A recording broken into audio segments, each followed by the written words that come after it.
Uh, Good evening to all of you. Very warm welcome to this evening's Zoom call.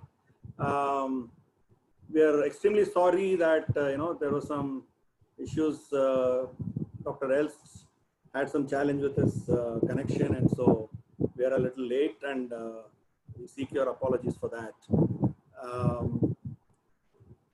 Dr. Elst is no stranger to any Bharatiya, nationalistic Bharatiya. All of us know him.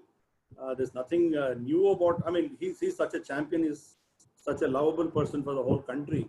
But still, a small introduction I thought I should give. He has done his MA in Sinology, Indology and Philosophy, and is a PhD from Benares Hindu University. And, he's a student of Seetaram, Goel and Ram Swaroop ji. He calls himself a Dharmic Hindu, and he's done more to the cause of Hindu than most, so-called Hindus who are there only for their personal aggrandizement. He has not made big money, but whatever money he has got, he's spending on the cause. He's such a great champion for all of us, and we are very proud of him. We are honored to have him here today.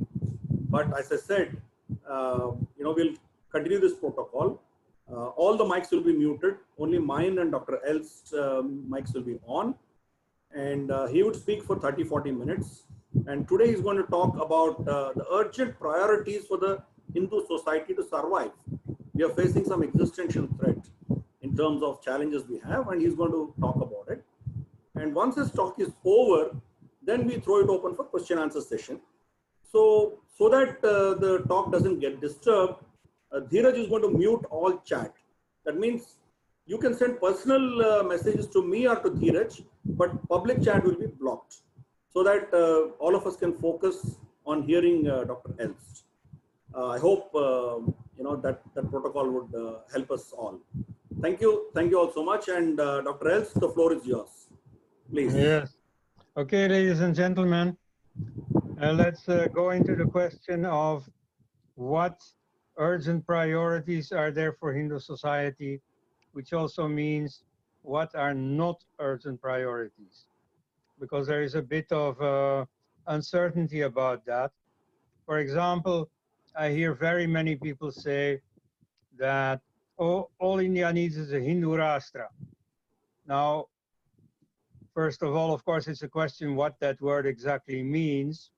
But at any rate, right now, if you start talking about Hindu Rashtra, you don't have any formula for enacting anything that is different, bringing about any real reform with real consequences. It's just a name tag.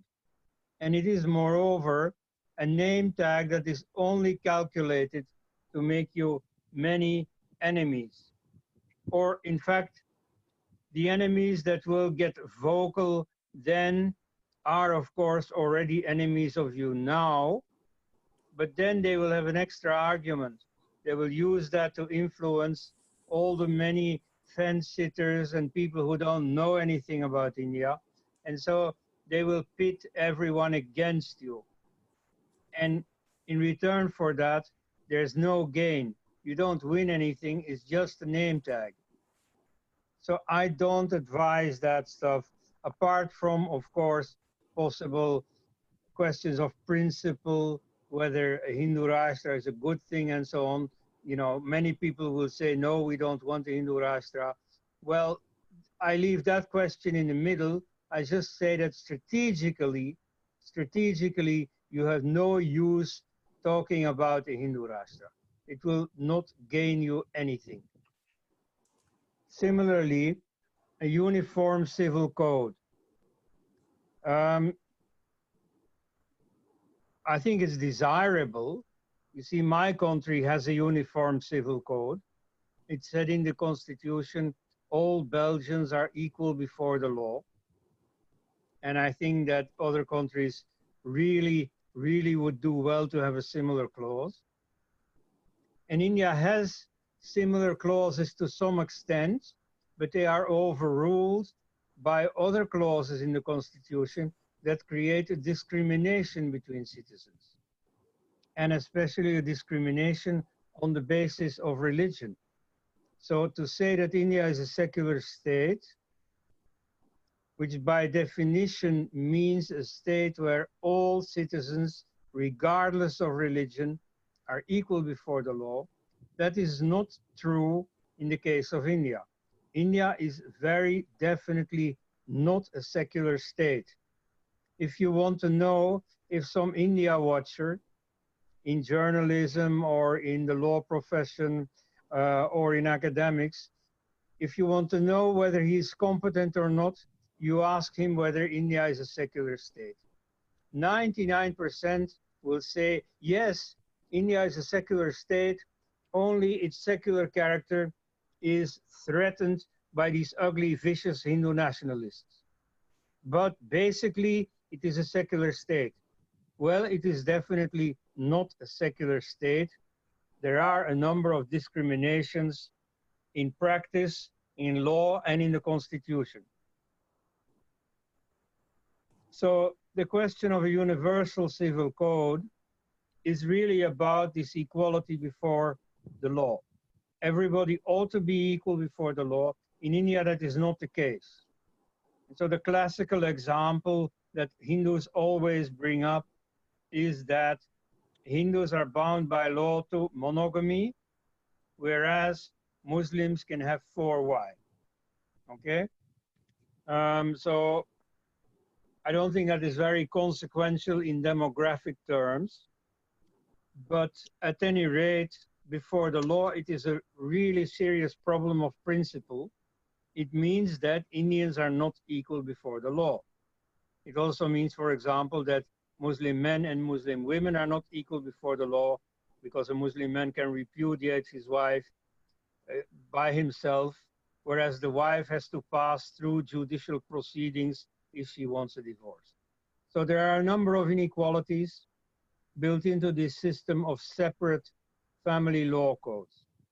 So against that, I am in favor of a uniform civil code.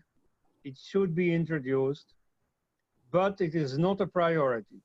It makes very little difference for you yourselves. And also traditionally, Hindus have never had a common civil code themselves. You see, if you look at the Shastras, the Manu Smriti and so on, you can see that there are different laws for different groups of people, different castes, between the sexes, between the age groups. There are different laws, and this was deemed natural. And so when the Muslims came into India with their Sharia, this in itself was no problem for anyone. You see, Hindus were used to separate civil codes, so Sharia was just one more. So this is, in a modern state, desirable to have a common civil code. I'm all for it, but it is really not a priority. It, again, will create enemies. You have seen in the agitation around the recent law for naturalization of refugees, that this created an enormous agitation. Now, that is nothing, that agitation that you've seen in February was nothing compared to the agitation you will get if you abolish the separate Sharia, if you bring in a common civil code. So again, ultimately, it is desirable. At the moment, it will create trouble that you can't handle. And anyway, there are more urgent things to do.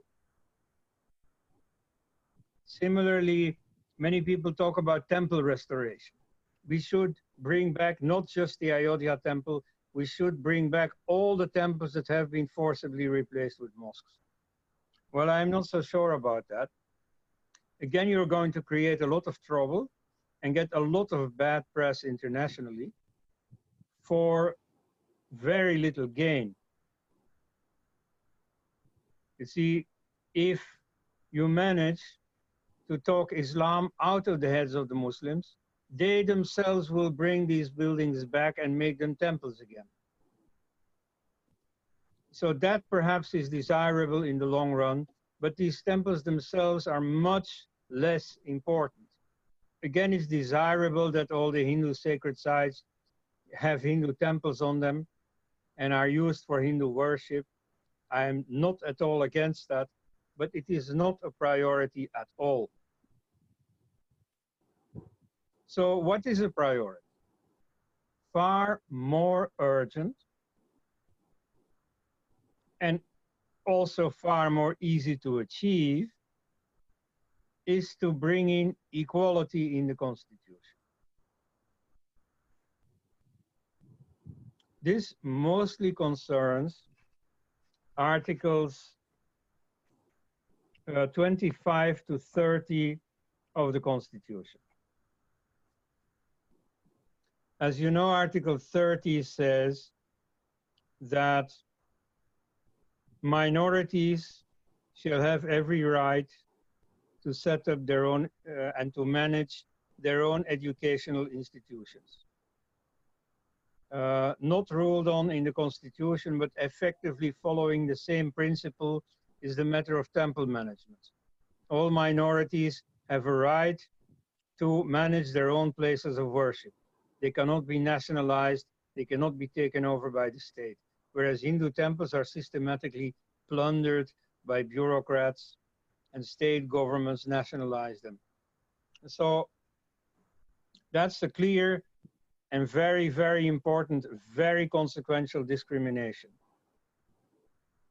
Now, that is something to abolish. What should be there in the Constitution is full equality between citizens. In fact, I am for a radical reform in this regard, namely to scrap the entire notion of minority. In a secular state, there are no minorities. You see statisticians, sociologists, in describing the population, can define certain groups, and those who are less than 50% are automatically minorities. They can do that for their purposes of research, that's all right, but the law should not recognize minorities. The law only recognizes citizens, and all citizens have equal rights. So things like a ministry for the minorities or a minorities commission, they should go. In a secular state, there is no room for them. Now, perhaps this is a tall order. And again, you see, that's a matter of principle. That's not so urgent. But what is urgent, what is very consequential, is effectively bringing in equality. And so scrapping the discriminations that exist in Article 25 to 30, which give minorities a number of rights that the majority doesn't have. Now, strictly speaking, it is not said in those articles that the rights conferred on the minorities do not count for the majority. In fact, in a sub-clause of Article 30, it is specifically said that the minority should not be discriminated against. By whom? Well, I suppose by the majority, or in favor of the majority. So it says no discrimination between the minorities and the majority. Now that I can agree with. There should indeed not be any discrimination between a group that happens to have more than 50% and groups that have less than 50%. There should be no such discrimination. So if you properly interpret this article, you may already have your non-discrimination, have your equality. Indeed, I think that when the Constitution was written, this is what the fathers of the Constitution had in mind. You should see the Constitution was written between 1947 and 1949. And at that time, Hindus were 100% in power, strictly speaking. At least if you define people like Nehru, like Ambedkar as Hindus. They were born Hindus. What they did with that later on in life is another matter. But at any rate, the minorities were not in a position to push their own demands. On the contrary, the Muslims at that time had the enormous guilt of the partition, this calamity they brought over India and the Indian population. Christians at that time had the trauma of decolonization.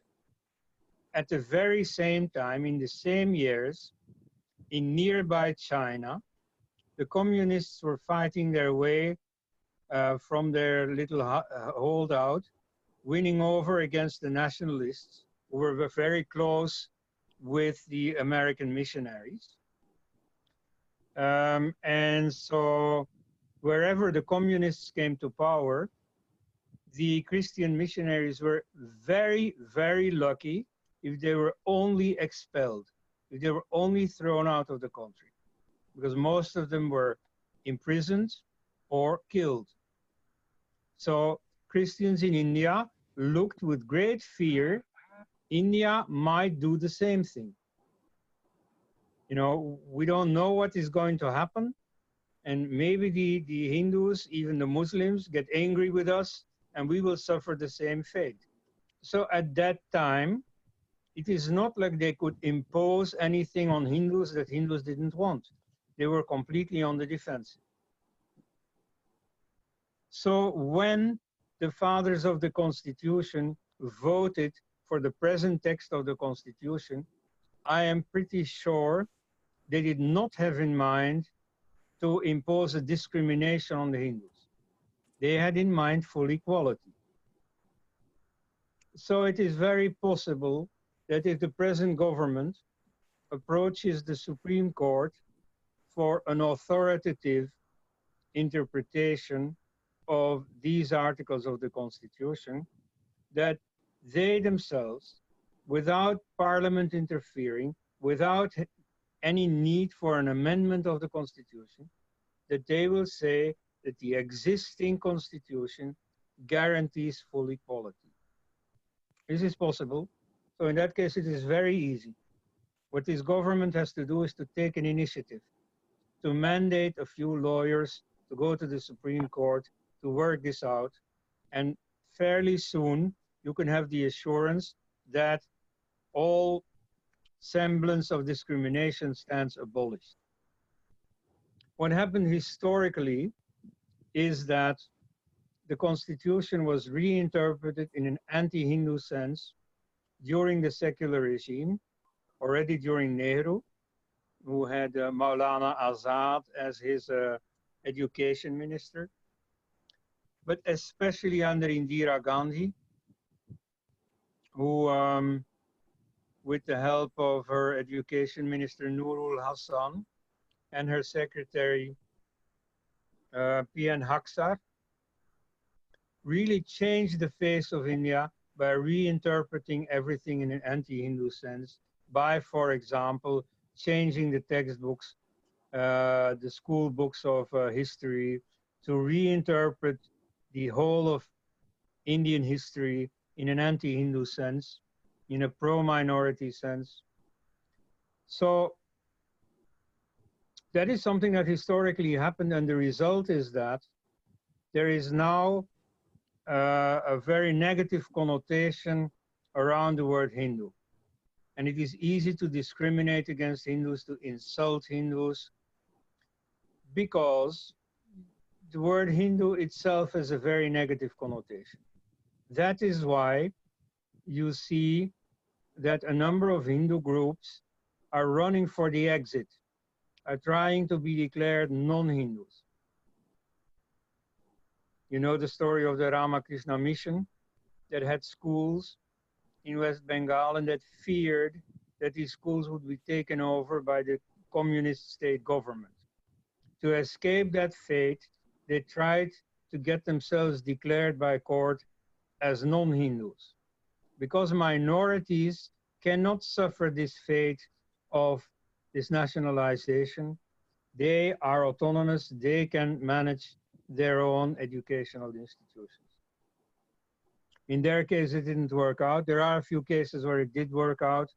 At the state level in Punjab, the Arya Samaj, for the same reasons, for safeguarding their educational institutions, did get minority status.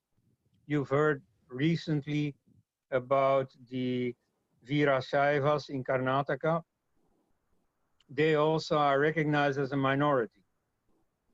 And so this is something that doesn't exist in the other religions. There are no groups of Muslims trying to get themselves declared non-Muslim.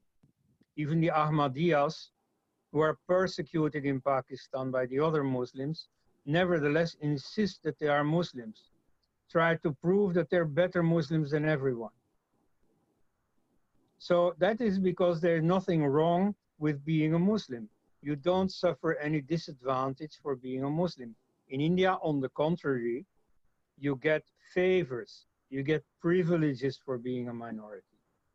This is even true under the BJP government, where the second BJP government started with creating a number of colleges specifically for Muslims, minority-only colleges. And so there are a number of initiatives taken by the Ministry for Minorities to appease the Muslims. That which they used to 20, 30 years ago, they used to blame the Congress for, that is now what they are doing themselves. So there is a premium on being a minority in India. There is a disadvantage on being Hindu. I'm in favor of abolishing that. I estimate that probably this can be done through the courts, that no law has to be changed for that. But if necessary, you should not hesitate to amend that law, to amend that article of the Constitution, and to bring it in line with general principles of equality. So that, I think, is really absolutely the most urgent thing to do. It is very consequential for the life of Hindu society that you can pass on your religion to the next generations, that through temples you can pass it on to the masses, you can help temples become the centers of Hindu life again, to take initiatives educationally, culturally, and so on, caritatively. So for that, you need right now to restore equality, to enshrine firmly equality in the Constitution. That is very consequential. And a pleasant circumstance around it is it is also very easy to do. You don't take anything away from the minorities. In the case of the Uniform Civil Code, you take from the Muslims their Sharia, their separate personal law. They don't like that. In fact, they will militantly act against it. But in this case, you only enact equality. And so nobody can be against that. Nobody can rise up and say, I am against equality. Not publicly at any rate. Now, I admit that the Nehruvian intellectuals are wily enough to think up a way around that. They will say, oh yeah, but these ugly, vicious Hindu nationalists, what they mean is not equality. No, they mean to bring in some kind of discrimination, majoritarianism through the back door, and they call it equality. You know? So I'm not against equality, but I'm against disequality, against their equality. Now that, you see, that they're certainly going to try, but that's so mendacious, so obviously mendacious, that you can ward that off, probably. You know, there you can restore honesty and define equality as simple equality. What they will say more, in order to obstruct you, in order to sabotage equality, is that sometimes you need a bit of inequality in order to get equality. And the major example of that is the so-called affirmative action for blacks in the United States. Now, I don't know, I don't want to comment on the reservation policies in the United States. I don't know if this policy of reservations for blacks is a proper compensation for the injustice that blacks have suffered in the past, the time of slavery. But at least the very fact that there was a historical injustice, that is something nobody can deny. So in the case of the blacks, there is something to compensate for, or there is an injustice with consequences that have to be set straight, that have to be corrected. In the case of India, by contrast, this is just the opposite. You see, some of these sociologists and so on, they pretend that Hinduism, simply by virtue of being a majority, owes the minority something, that it has to compensate for some inherent injustice against the minority. Now, that is really the whole world upside down. In reality, in Indian history, Hindus have never discriminated against the minorities. And here I weigh my words. I know that some outsiders are going to be very surprised, but that's really how it has worked in history. Hindus have never discriminated against the minorities.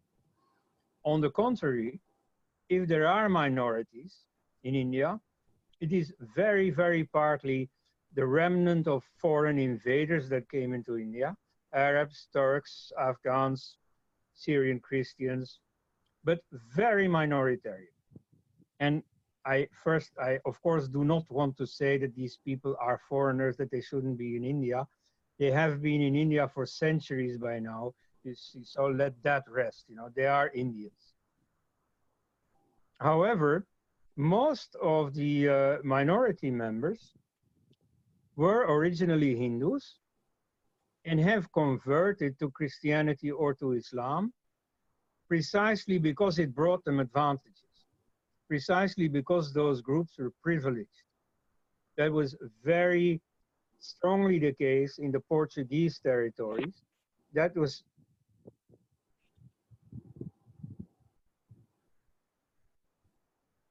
oh my God. Yeah. Hello. I can't see you anymore at the moment. Yeah, I think your connection must be weak, but we can hear you, sir. Please go ahead. Yeah. Probably Yeah. it'll get restored. Yeah. Okay. Yeah. Right.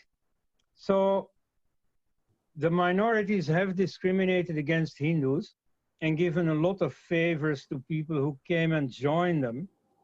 For example, if a Hindu had a quarrel with his neighbor and they went to court, if one of the two Hindus converted, then he would automatically win his trial. So there was a great premium on converting. Like, for instance, many Muslims till today belong to the urban craftsmen communities.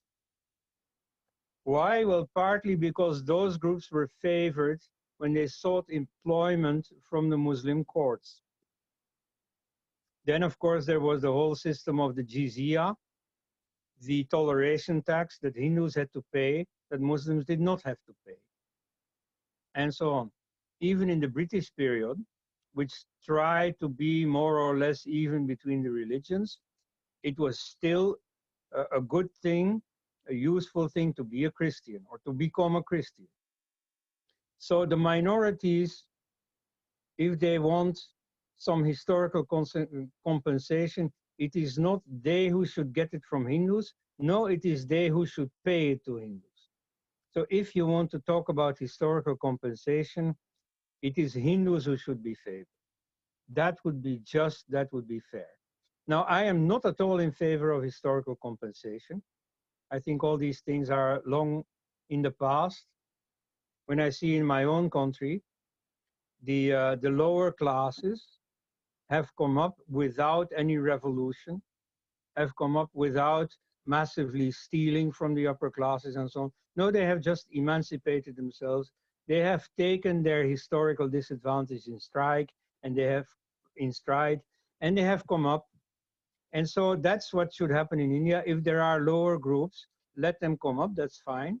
There should be equality. They should not be discriminated against. But compensation, I'm not so sure about. In case of caste, well, maybe historically, although it's, 70 years is a long time, maybe now it should be abolished. I mean, we can talk about that. But a compensation to the religious minorities, that is total nonsense. That is unfair, and it shouldn't be there. There should be equality. So I think that in spite of the foreseeable attempts by the Nehruvians to sabotage equality for the Hindus, it is something that you can achieve without too many problems. So unlike the Common Civil Code, this is really something you can achieve. It's even something you can explain to enemies like the New York Times, like the BBC and so on. They may come around and see the correctness of this purpose.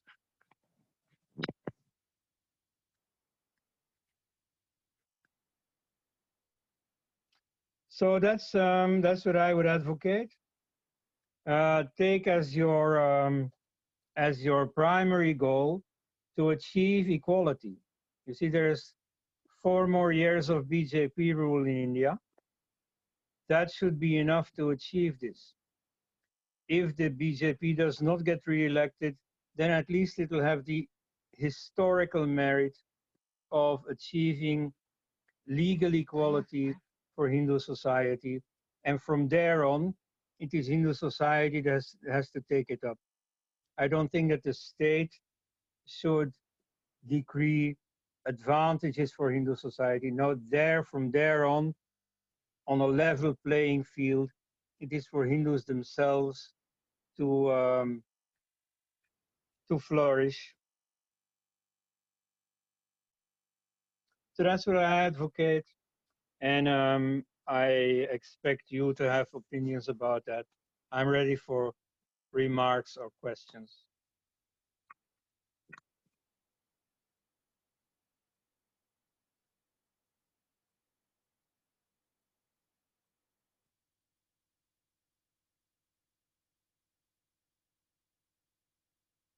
Okay. Thank you, Dr. Elst. I think your video is again frozen. Maybe you may have to click on that, but in case you click something else, we may lose your connection. So we kept quiet, but that's okay. We can go on. Just check out if your video icon is by any chance, closed. Yes. Yeah, now you're on. Perfect. Okay. You're on. Great. You're on. You're on now. Yeah. So I think you've really picked up the crux of it. I think once Article 25 to 30 is corrected, most of the problems that we have would get rectified. Definitely, I think you really hit the nail at the right spot.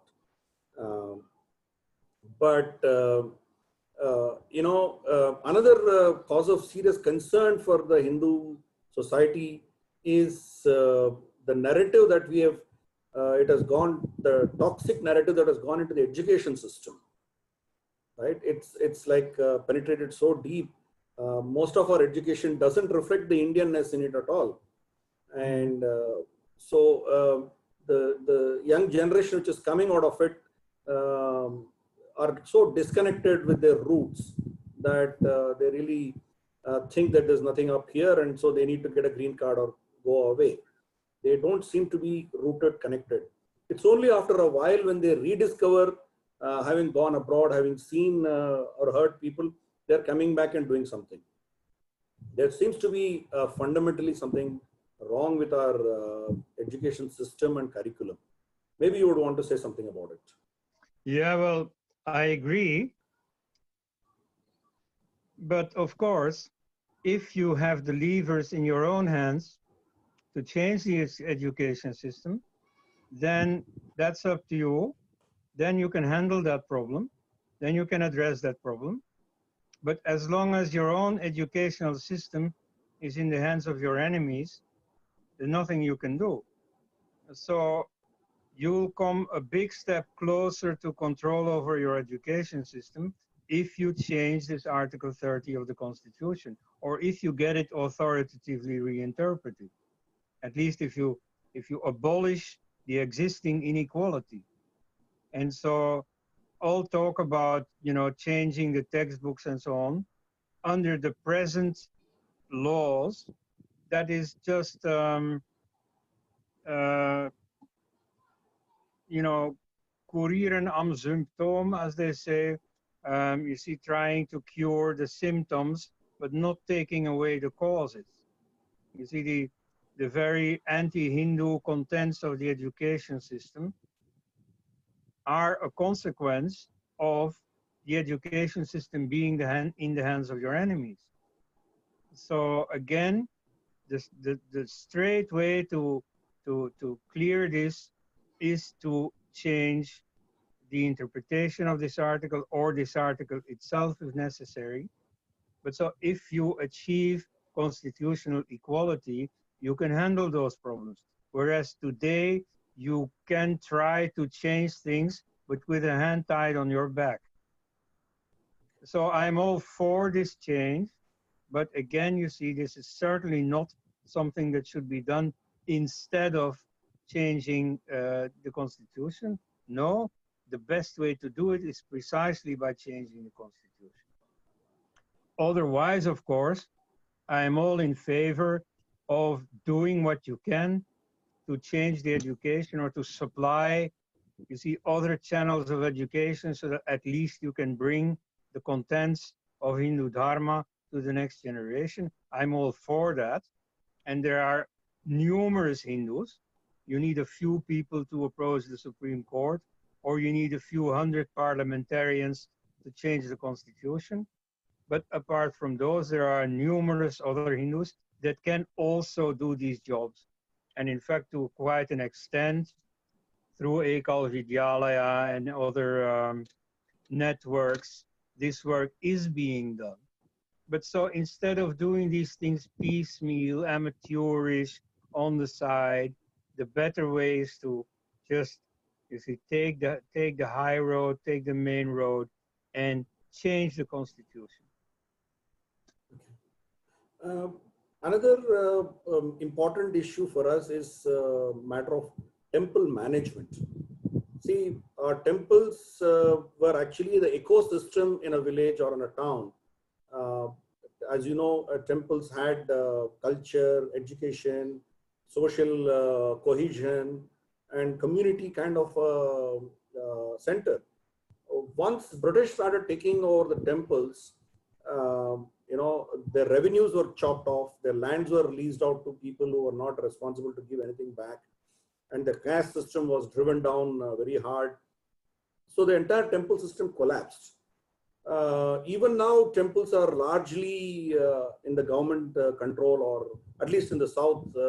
In the north, they're completely mismanaged, as you know, be it Kashi Vishwanath or, you know, any temple. That is an area which is crying to be, you know, rectified, and kind of some changes are needed there. While, you know, we do something on Article 30, don't you think this is also a matter of urgency that we kind of look for a solution? The argument against that has always been, who do we give it back to? You know, we do not know which Hindu group to give, X or Y or Z. If I give to X, Y will question or Z will question. So we have a problem. So we are unable to give it, so we are holding it. This is an argument that we repeatedly hear from the government. Yes. So how do you view this temple management or temple mismanagement, and what do you think should happen, and what's the urgency in it? Mm-hmm. Yes, well, again, it's a matter of equality, because what you desire for temples is already there in the case of churches and mosques.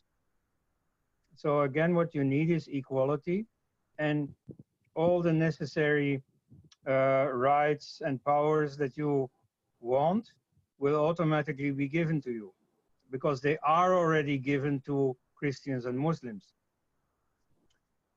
So that's the principle, but I know that here it's a very complex problem. It's very different in every state, in every case, in fact. Like there are temples that are legacies of some particular community or someone who wanted that temple for his community, not for everyone else. There are temples that have a heritage of these princely states, and so on and so on. There are very many different cases. And so to some extent, you see, the solution will have to be specific to each case separately. But at any rate, this political principle of no government interference, that should be accepted. And in fact, even before changing the law, there's nothing that should keep the present BJP government from accepting that principle. And they could give the good example by not nationalizing temples in Rajasthan, in Uttarakhand, and other places. They could stop that because they too, like Congress before them, have been nationalizing temples. And so they should give these back to private society. Now, with private society, I accept that there is a bit of a problem. Whom do you give the temples to?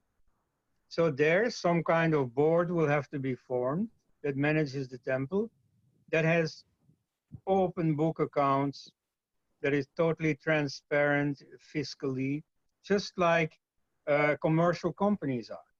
So you see, these systems are already in place. You don't have to invent them.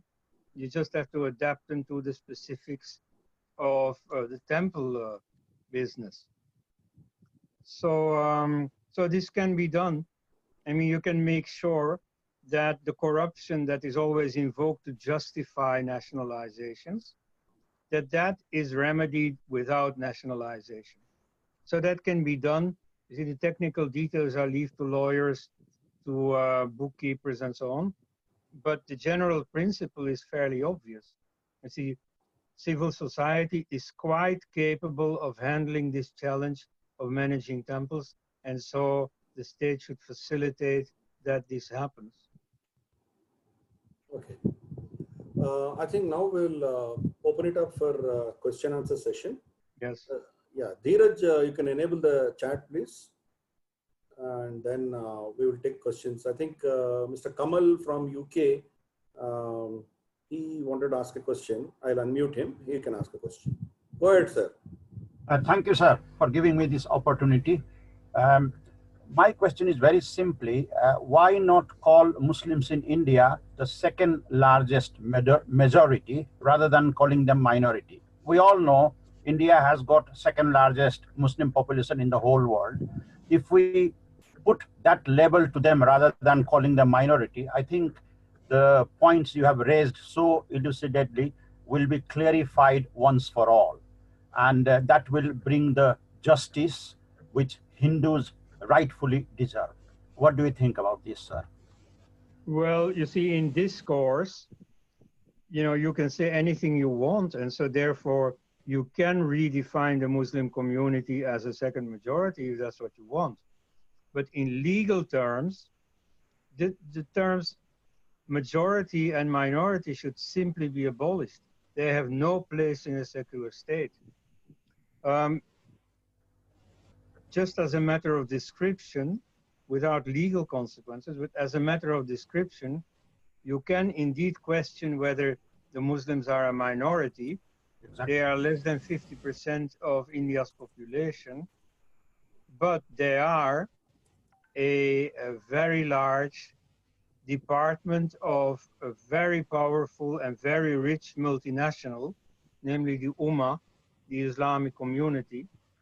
So to call them a poor, hapless minority is quite misplaced. You see, they are the arm in India, they are the Indian arm of a very large world power, a superpower. Same thing with Christianity. You see, they have centers of finance, centers of strategy outside India with which they are connected. So it's not like they are at the mercy of the Hindus. No, you see, they are the arm of a world power. And so in that sense, also the term minority is misplaced. Mhm. You know, it gives a very wrong impression. Exactly. If minorities were suffering and needed compensation and so on, what about the Parsis? They are a real minority. Whereas you see Muslims, Christians, I mean, it's so funny also because of their history to make them get compensated through privileges. That's such nonsense. There you should simply have equality. Thank you, sir. Yeah, I think even in the definition of minorities is again further defined by each individual state separately. So what happens is, for instance, in Telangana or Andhra Pradesh, a Tamilian becomes a minority. So the minority institutions of Tamilians, just because I have a couple of people on my board, I get the privileges of a minority community. Mhm. So this has been this has become a big joke actually.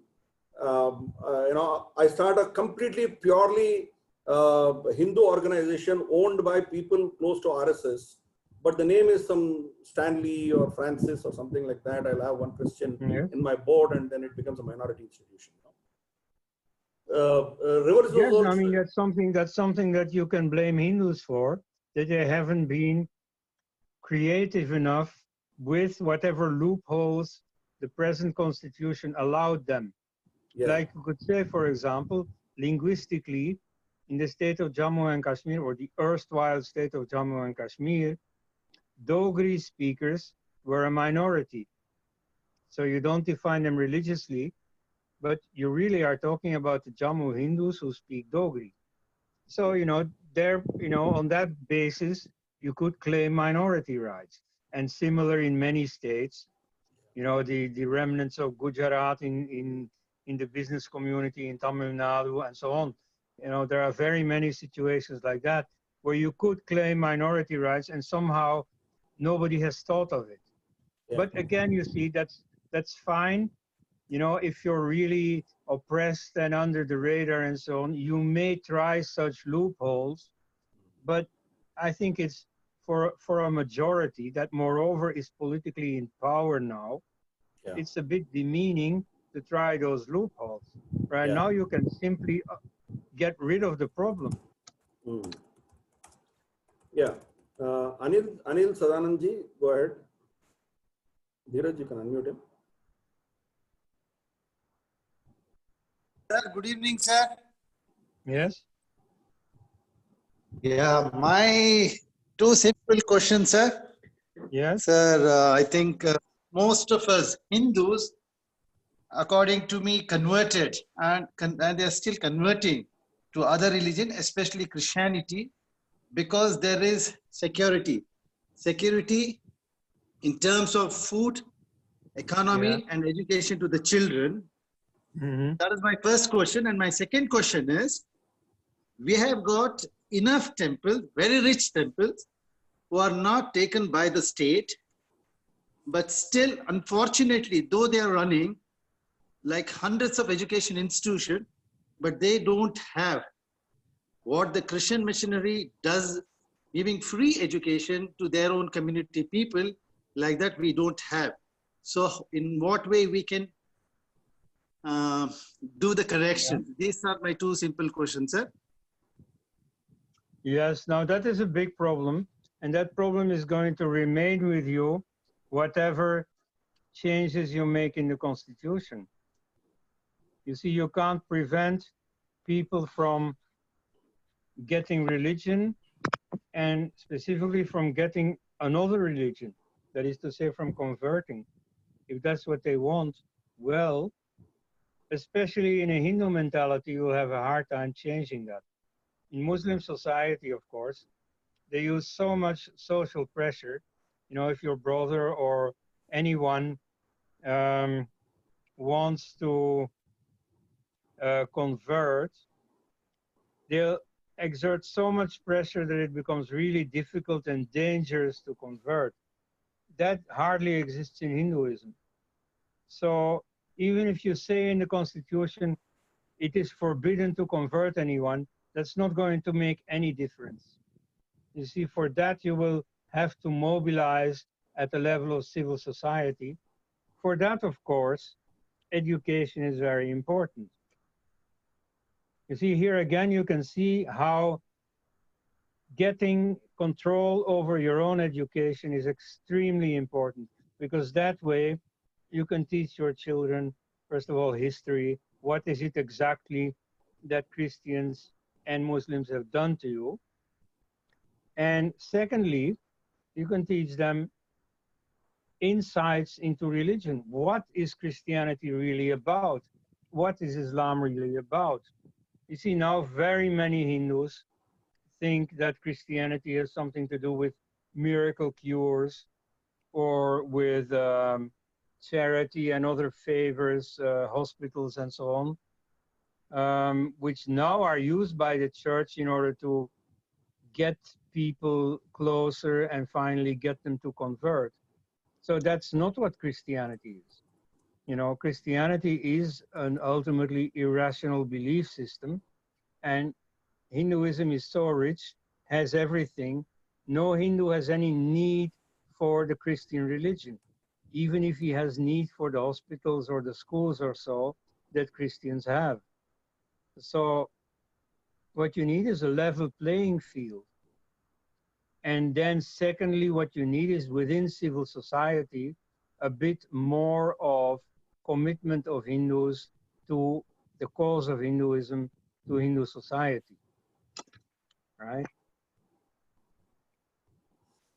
Okay, cool. Dr. Sudhindra Putti? Namaste. Yes. As was rightly mentioned in the course of the talk, we have a whole lot of literature published by somebody like Seetaram Goel, you know, the tremendous research that went in to establish the hundreds of temples that were demolished and mosques that were built in their place. As was rightly mentioned, you know, even if it is not, let's say, possible that they get replaced, can it not be, for a starter, even acknowledged by some of the leaders of the Muslim community that yes, this happened? Will it not be some kind of a closure to it if we at least come to acknowledge it?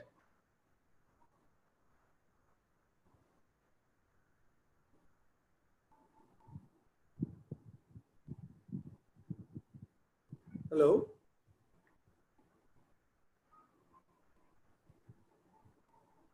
Dr. Elst?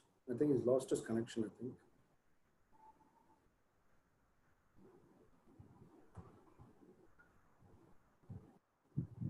Okay, so this problem interrupted the question that was being asked. Can I hear the question again? Yeah, sure. Yeah, Dr. Sudhindra Putti, please go ahead. Yeah. Yeah, namaste.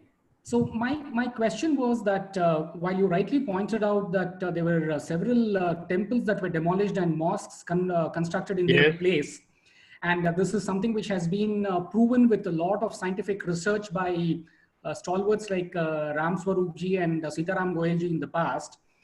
While it may not be practical or possible that all of them get replaced by the temples today, cannot the Muslim community, or at least some of the so-called elders and leaders, acknowledge that something of this sort happened in the past? Will it not lead to some kind of a closure, some kind of a balm to put at rest something which has happened? A basic acknowledgement that this has happened in the past. Well, at the moment, I don't see any such thing. That requires a very big change of mentality in the Muslim community.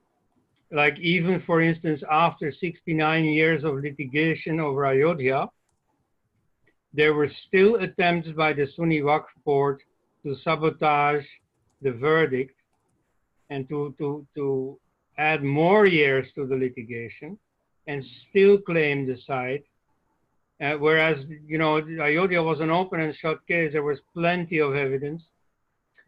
Now, so I mean, even the cases of Mathura and Kashi are not even really seriously pursued by the BJP anymore anyway.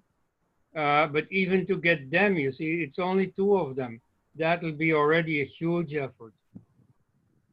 And so, and the practical situation on the ground with the Hindu temple just next to the mosque imposed on the real Hindu site is fairly sufficient for the local Hindu community. And so the pressure to change that is not very big. And so in very many cases, it's a fairly theoretical issue by groups like this fellow through Indology. You know, there are a few units within Hindu society that go for this target. But you see right now the pressure is very poor, and even many Hindus will be against it, will be against upsetting the situation, provoking the Muslims and so on. So you will have to build up a lot of consciousness before that becomes even possible. And that same build-up of awareness, in my opinion, had best be used for awareness about these specific religions. Now, this is a bit of a problem for Hindus because they really don't care about what others believe. When, for example, the Syrian Christians arrived in Kerala, they were given hospitality by the Hindus, but the Hindus never asked them, what is it that you believe? What is it that you do? There never has been any Hindu study of Christianity until, you know, in the colonial age, Christians themselves started to polemicize against Hindus, and then finally a few Hindus answered that. But so on the whole, you see, the Hindu mentality is not very interested in that. So to go tell the Muslims, no, it's all wrong what you believe, that's not a Hindu thing to do, you see. So in fact, in principle, I think that is the right thing to do, but only when Muslims provoke you to do so. You see, the contents of religion are never brought up by Hindus, except among one another. But they are regularly brought up by Muslims. They will say, oh, you are idolaters. You know, you are blasphemers and so on. We have the true religion. Now, then you can ask them, you see, what is this truth of your religion? What did Muhammad do that is so worthy of imitation and so on? Then you can bring that up. But you see, as a general Hindu practice, that just won't happen. Now, there are other factors that make the Muslims doubt Islam more and more. In India, you see still till now very little of that because there is this polarization. Muslims feel that, you know, they are enemies of the Hindus, and so they should not break ranks. They should not cross over to the enemy. So they are all still very firm in their Islam. Whereas in Arab countries, and especially in the diaspora in the West, you see already a great many Muslims leaving Islam. You see, in the West or in certain, you know, cultural circles in the Muslim world, you see Muslims taking the freedom of, you know, openly expressing, I'm not a Muslim anymore. In India, that is very unlikely for the time being, but under the radar, of course, certain thoughts are developing. This already is becoming very easy thanks to a new technology, the one we are using now, the internet. Yeah, in the past, you know, if you would buy a book with critical stuff about Islam, you would have to hide it very carefully. So nowadays, you know, it is very easy to switch on your computer silently in your room and look at these things that Muslims are not supposed to look at. And so, so I think that the cultural situation is more and more favoring a questioning of Islam by Muslims themselves. Also the economic situation, you see the oil wealth in the Arab countries is finite and is less necessary for the world because other forms of energy are coming up. So this wealth that Allah has bestowed on the Muslims, that's running out. And that too is going to make many young Muslims wonder, you see, why should I run at the risk of this backwardness that Islam brings, what is so great about Islam, and they will start studying Islam and doubting Islam. And so I think that in the fairly long but not too long run, you know, you will get a situation where Hindus can breathe more freely because there is less pressure from the Islamic world, from the Islamic community. And then gradually, you see, some Muslims will say, well, you know, this mosque of ours, this really was the Shiva temple. Let's give it back to Shiva. And let's return to Shiva worship. So you see, this will ultimately happen. That's why, you know, these issues about bringing temples back, I am not too enthusiastic about. You see, Ayodhya has been fun, so to speak, but, you know, that's okay. As Seetaram Goel used to say, the Ayodhya controversy was good as a form of education for the Hindus, which the BJP has been very wobbly about, you know, not too enthusiastic, saying, for example, that, you know, offering Islamic worship in a demolished temple is against Islam. That's not true. You see that they tried, you know, to trick the Muslims into giving it anyway. But that's just not true. You know, education about it means, well, there is an Islamic theology of iconoclasm. They want to destroy the places and objects of worship of other religions. And so that's why you have an Ayodhya problem. And so once you know that, and once you know that so many thousands of mosques in India are really temples, and other temples have just been demolished and not replaced, once you know that, you can decide for yourself, you know, what is the solution? Are we going to claim these temples back, or are we going to claim the Muslims back? And not by coercion or so, simply by informing them, by telling them what the real story of Muhammad is. So that's, I mean, I know that that is an ambitious thing, and I know that very many people will say, yeah, but you know, you have read too many books, you know, you take that too serious. For most Muslims, it's not a matter of what they actually believe.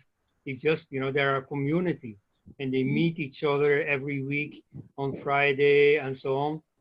And so, you know, for them, that belief system is not that important. Well, yeah, I mean, it's the two, you know, there is a social reality of Islam that is hard to dislodge and that you don't have to dislodge per se. You see, if Muslims themselves outgrow Muslim beliefs, but still form a community, that I don't mind.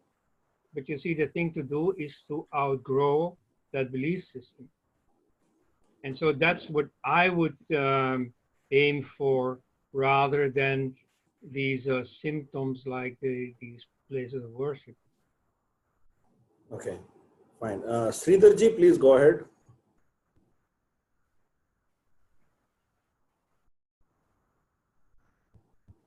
One second, I think. Yeah, go ahead, please. Namaste ji. My question is about the social aspect one, because in every city, in every town, we can see there are many majority Muslim areas where the rule of law is no more working. That is, if at all a Hindu has to celebrate a festival, he has to go through a lot. He has to dare for his life to do that. Even the government, police and everything, they will come to the area to take the permission from the Maulvis and religious leaders within that area. So these clusters, these small Muslim clusters within India, they function like mini Pakistans ideologically. So how to deal with them? And in fact, there are few places in Telangana like Bainsa where the Hindus or, you know, there was a kind of ethnic cleansing kind of attempt where they have, you know, they have killed people and all that, and they have to leave the place to go somewhere else. So these kind of mini Pakistans within India, how to deal with them? Yes, first of all, I admit that this is a reality. Now, it's important to say that in Europe, for example, there are also Muslim areas. And so people say that these are no-go zones. That is an exaggeration. I can perfectly go there, but I'm not wearing a uniform. You see, it's for people in an official capacity that these are becoming no zones, where they pelt stones at police cars and so on. So I know that there are areas like that in India too, and even worse. You see that in India there really are what you call mini Pakistans. Now, the solution in the long run is the one that I've just sketched. It is to help Muslims outgrow Islam. I repeat what I've said before, you know, to use the words from the Ramayana, every Muslim is a Sita, that is to say, an abductee. He has been abducted by Ravana, in this case by Muhammad, and the thing to do is to bring him back. So that's the long run solution. If Muslims outgrow Islam, these will not be mini Pakistans anymore. They will simply integrate with their Hindu surroundings. In the short run, of course, there it's a law and order problem. And so that's not my field. I'm not going to tell the police what to do. But what is needed there effectively is a far more alert law enforcement, which mainly is the responsibility of the government. There they have to decide, now we're going to protect the Hindus. Now we're going to make sure that every religious festival can be held in peace. So there they will have to be more active. Now that in turn, of course, is only possible as long as these are minorities, as long as the state is still strong enough to enforce the law in these areas, which again may be endangered by the demographic evolution. You see, many more areas are becoming Muslim majority simply because the number of Muslims is growing, and is growing fast, both by a higher birth rate and by constant immigration, mainly from Bangladesh. So that is there, and you see that is a problem for which I don't immediately have a solution, except the long-term solution that I already mentioned.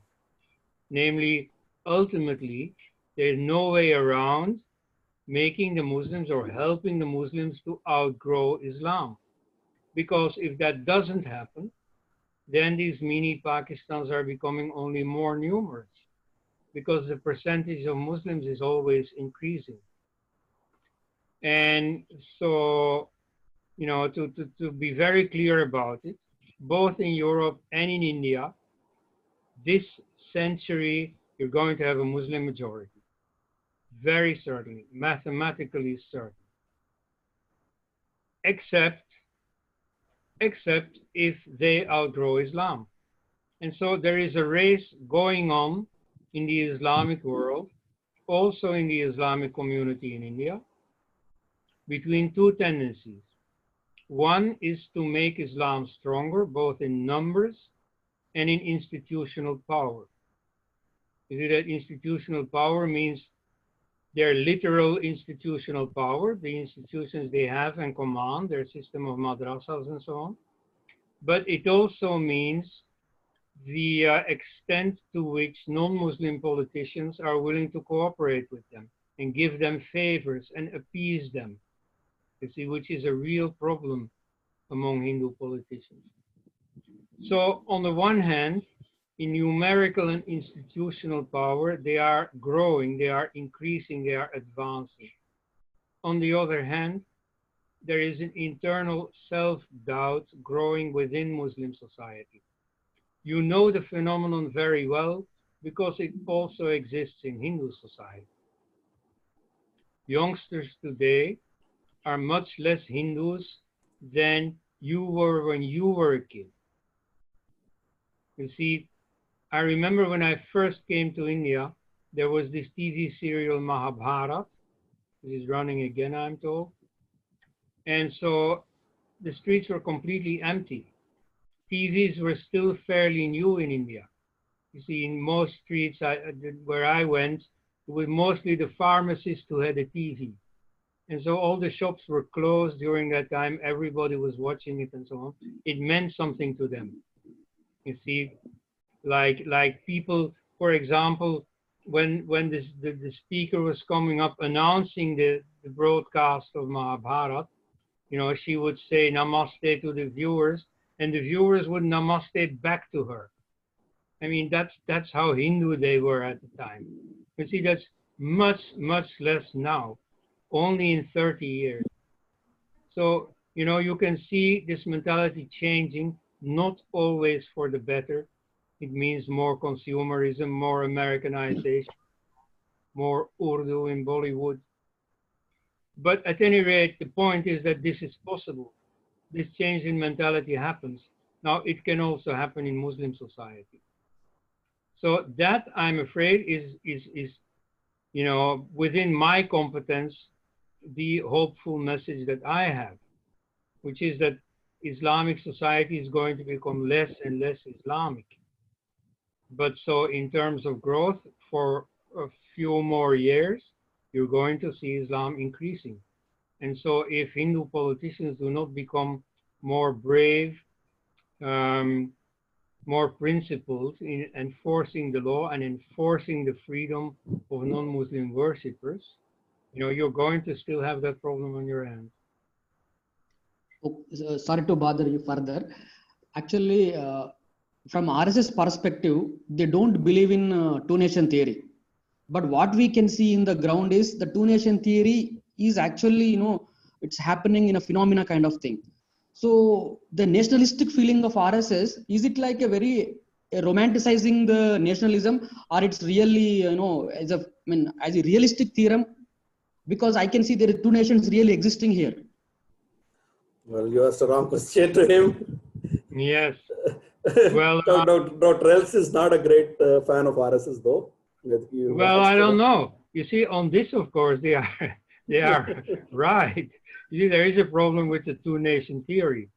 And so, in the terms in which Jinnah defined it, you can say, yes, there are two nations. You know, as he said, you see, Muslims are different in language, in script, in cuisine, in dress. You know, they're as different as you can get.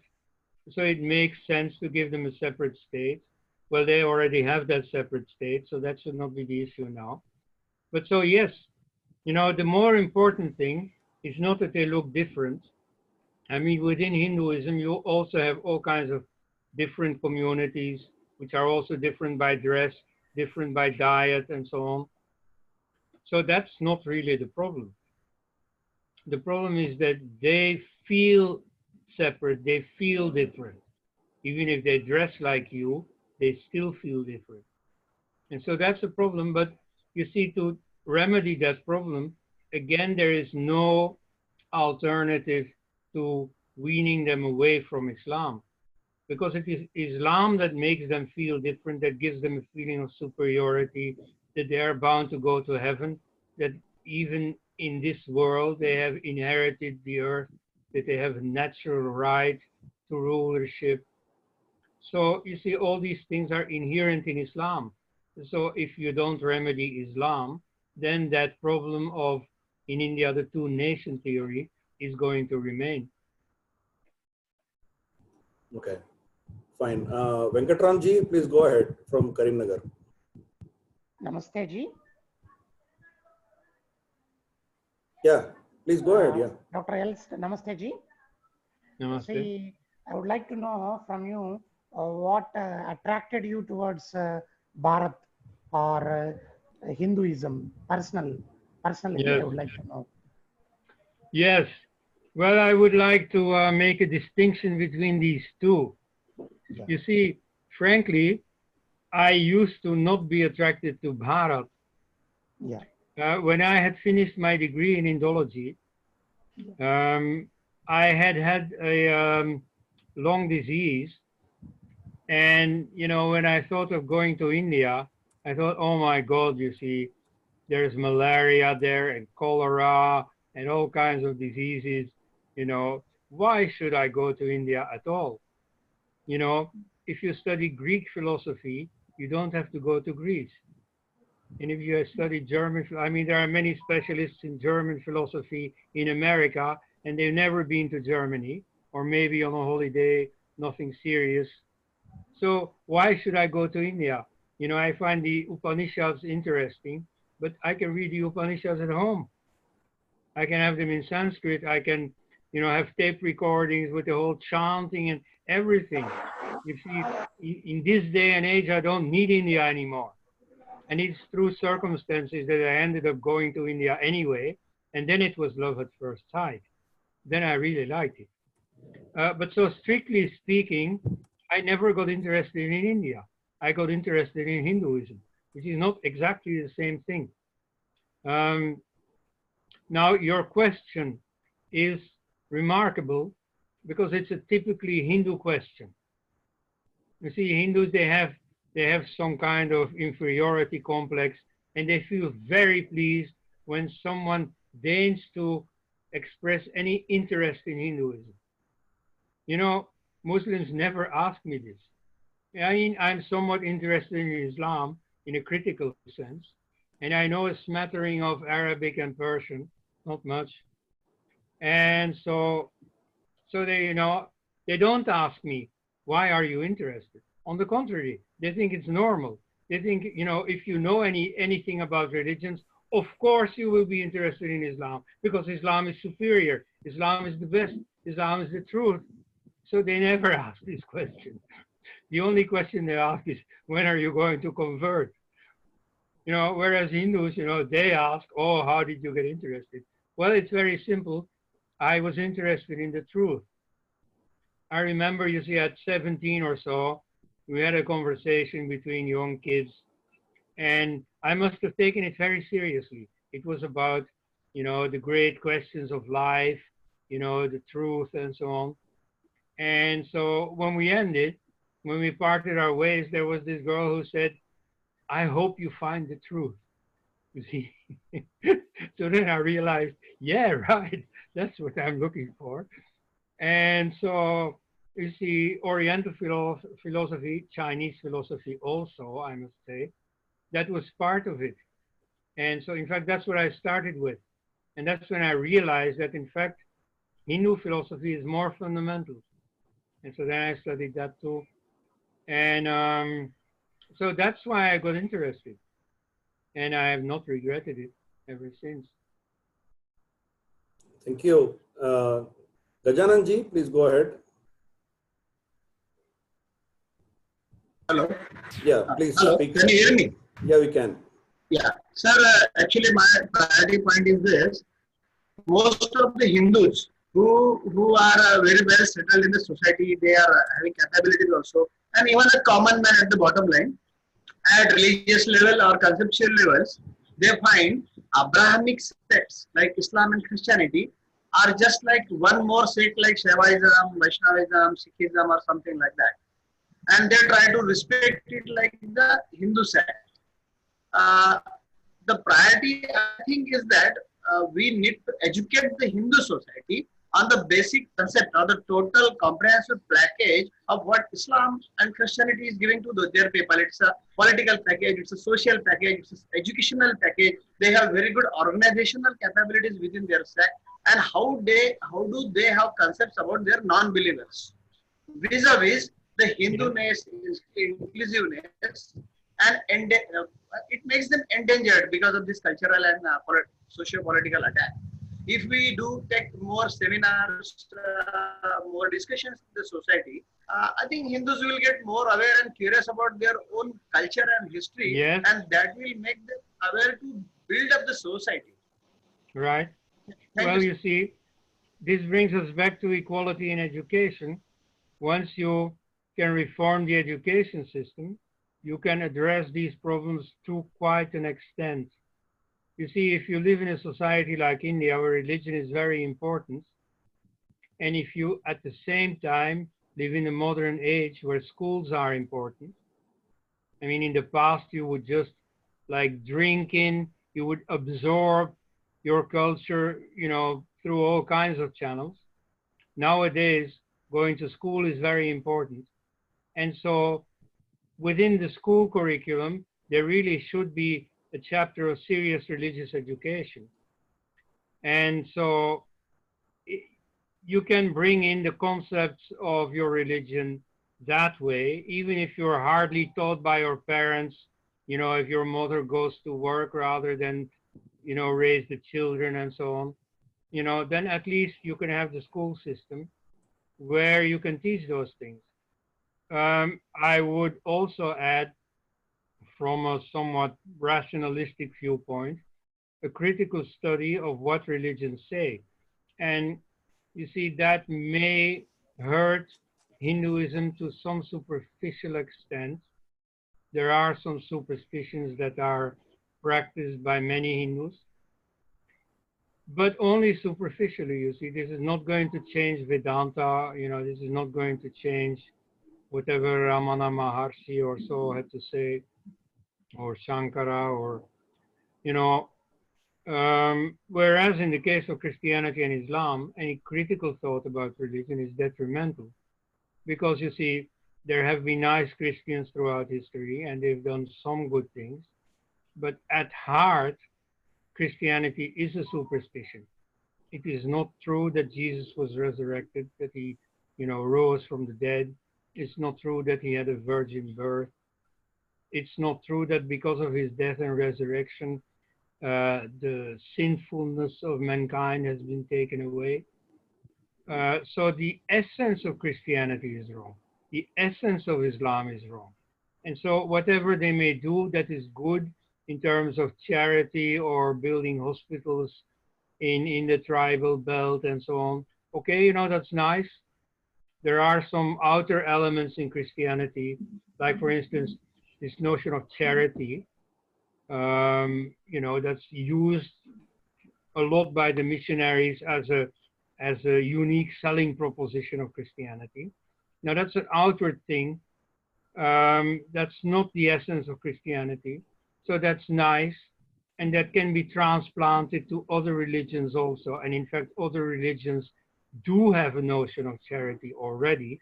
They don't need Christianity for that. But so whatever the merits of Christianity, or like in art, all these beautiful cathedrals and paintings and, you know, musical compositions and so on, these are all there, that's fine. Nevertheless, the essence of Christianity is a superstition and remains so.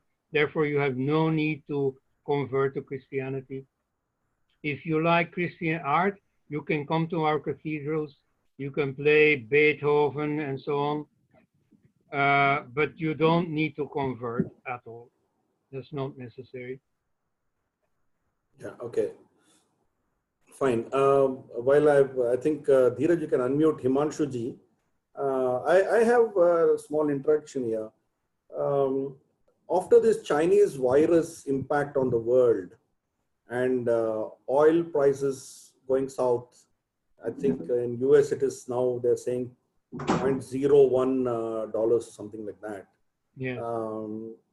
How do you view changes happening on the religious canals of the world? Because most of the funding that was happening was driven by petrodollars from the West. Sorry, West Asia. Let me qualify that.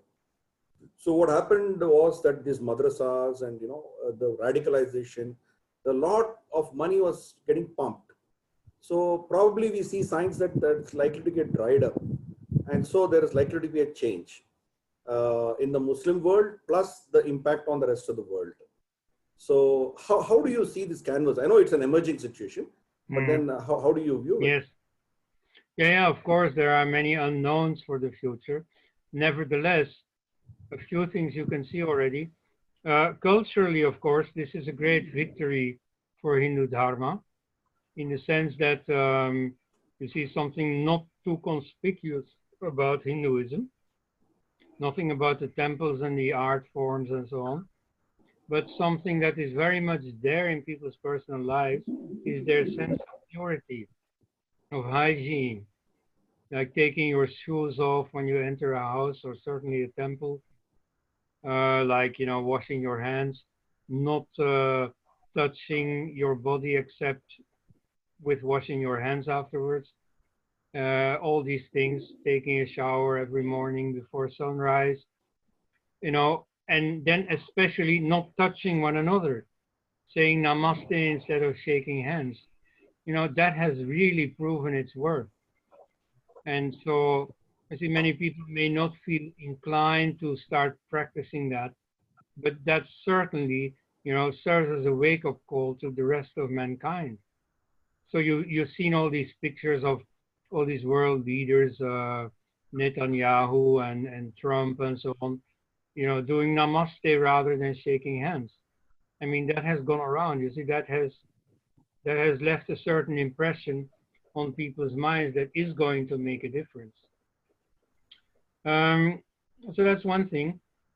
A very good thing about the Corona crisis is that it made a lot of nonsense totally incredible. You see, you have this current called in the West they call it cultural Marxism. You know, the social justice warriors, the snowflakes, you know, who want safe spaces and all that. You know, that total nonsense is now seen for what it is. When people have real problems, like they have now, all these completely artificial luxury problems become laughable. So in that sense, it is very good that mankind as a whole, even the affluent people, have been, you know, set straight for a moment and, you know, made to see what is important in life. So there are a lot of nonsense that is giving way like that. That's certainly a good thing. In terms of world politics, well, at the moment, what you've seen is China gaining a lot. You know, its reputation is a bit tarnished at the moment, but its effective power is growing dramatically.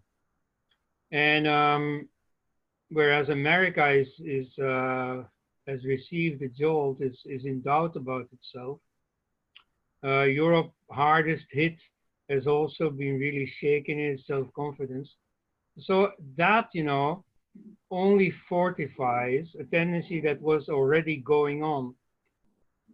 I happen to be writing right now a paper about the present state of the Aryan invasion debate and referring to the conference I had in Hyderabad, of all places, last December. And so what I noticed there and what I'm reporting now for the whole community of Indo-Europeanists here in the West is the enormous self-confidence that you see nowadays. You see, 20, 30 years ago, this debate was on the Hindu side very confused. You see, they didn't know what it was really all about. And you see, the quality has greatly improved. So this is partly because they have better studied this issue. There are new sciences like genetics that they're good at, that they don't have to look up to the West for that. Indians are pretty good at that too. And then there is the whole background atmosphere. India, the stature of India internationally has gone up. That of Europe has gone down. So, you know, they can exude far more self-confidence towards the West than they used to. And so this Corona crisis has only increased that. I think it was a great conference, sir. We are thankful to you for coming. And, you know, Prajnavarti is pretty proud at what we did in December on Aryan invasion theory. I mean, you rightly said, we had some of the best of the brains from India sitting on the dais. And Shrikant Talagiri ji hardly moved out of Bombay. And he's a walking dictionary on linguistics. And it was just awesome to see all of you there. Yeah, Himanshu ji, please go. Go ahead, please. Hello, am I audible? You are? Yes. Namaste, Dr. Elst. Thank you so much for a very educative and very informative session that we had. I just wanted to draw your attention to what you had said during the Sangam talks and what you just said right now. There, in fact, a lot of consistency and similarities in terms of what you've spoken on both the two occasions. One is you had alluded to the fact that Islam, by and large, you know, depends a lot on petrodollars, because you see Middle East, which is the citadel of Wahhabism and Salafism and what may you have, all kind of radical fundamentalism. So do you think, you know, with the rapidly decline and drying up of oil wealth in Saudi Arabia and most of the Islamic countries, do you think, you know, that could lead to a downsizing of Muslim community? I'm sorry if I'm sounding very blunt. That is one part of it. The second part is, if you were to look at the map of Middle East from say 1990 to till date, it has changed drastically. I mean, you've got Iraq is gone, then you've got issues with Lebanon, you've got issues with Syria, then you've got Libya, which is gone, then you've got issues with Kurdistan, and then you've got this influx of refugees across Middle East from most of the Islamic countries right into Europe. That's one part of it. I mean, how do you connect this with this? If Islam is going to be on a decline and they're going to move from Middle East to other places, and then the concept of Darul Islam and Darul Arab kicks in, and closer back home, my personal view is that what we saw in 1971 post Bangladesh war, we had crores of Bangladeshis walking into India on a humanitarian basis. We had given them shelter. And it's quite possible that in future, maybe 10, 15, 20 years down the line, if such a thing happens with Pakistan, and Pakistan is balkanized, do you think the similar kind of walkover is going to happen where Muslims are just going to walk across the border and then settle in India? Well, I think the decline of Islam, I mean, maybe some people say I'm too optimistic, but I think the decline of Islam is inevitable. You see, so far, they've been holding out on the strength of their faith. You know, even though Islam is notoriously backward, you know, they have felt superior because of the strength of their faith. Now, you see, that is being eroded by reality. So the oil wealth is running out. It's not going to last much longer. They are not successful in many other respects. Like if you compare the evolution of Pakistan and India, it's very remarkable. You see, Pakistan is now becoming a colony of China. I mean, you know, there are cities in Pakistan where now Chinese, together with Urdu, is an official language. You know, they are selling their girls to China, because in China they have a shortage of girls. Many Chinese men also are working in Pakistan. I mean, you know, this is a state of inferiority. And so compared to India, India is developing in a sensational way, which is not the case in Pakistan. And so on the whole, you see, this backwardness that is never ending, you know, that's going to weigh on young Muslims who see the world evolving, who want to be part of it. And Islam is cutting them off from that. That is more and more having an effect. You know, it's very visible in North Africa, in Tunisia. So countries that have little religious polarization, because this polarization forces them to stand with their group. Whereas if you have a relaxed sphere, if you have a thaw, then people are free to think and to rethink and to doubt. And so then they evolve, and they evolve regarding Islam, and they become less attached to Islam, ultimately breaking with Islam. So in that respect, countries with a religious polarization like Lebanon or like India are a bit behind. But I think ultimately that is really going to happen. And so that, I mean, you don't have to force the Muslims to anything. That's not at all what I am aiming at. But you should facilitate that process. Like, for example, you should not facilitate separating the Muslims in a separate school system, for example. You should let the normal factors of social influence and assimilation play. So you should not encourage by state means these forms of separation. You should not finance the separate madrasa school system, for example.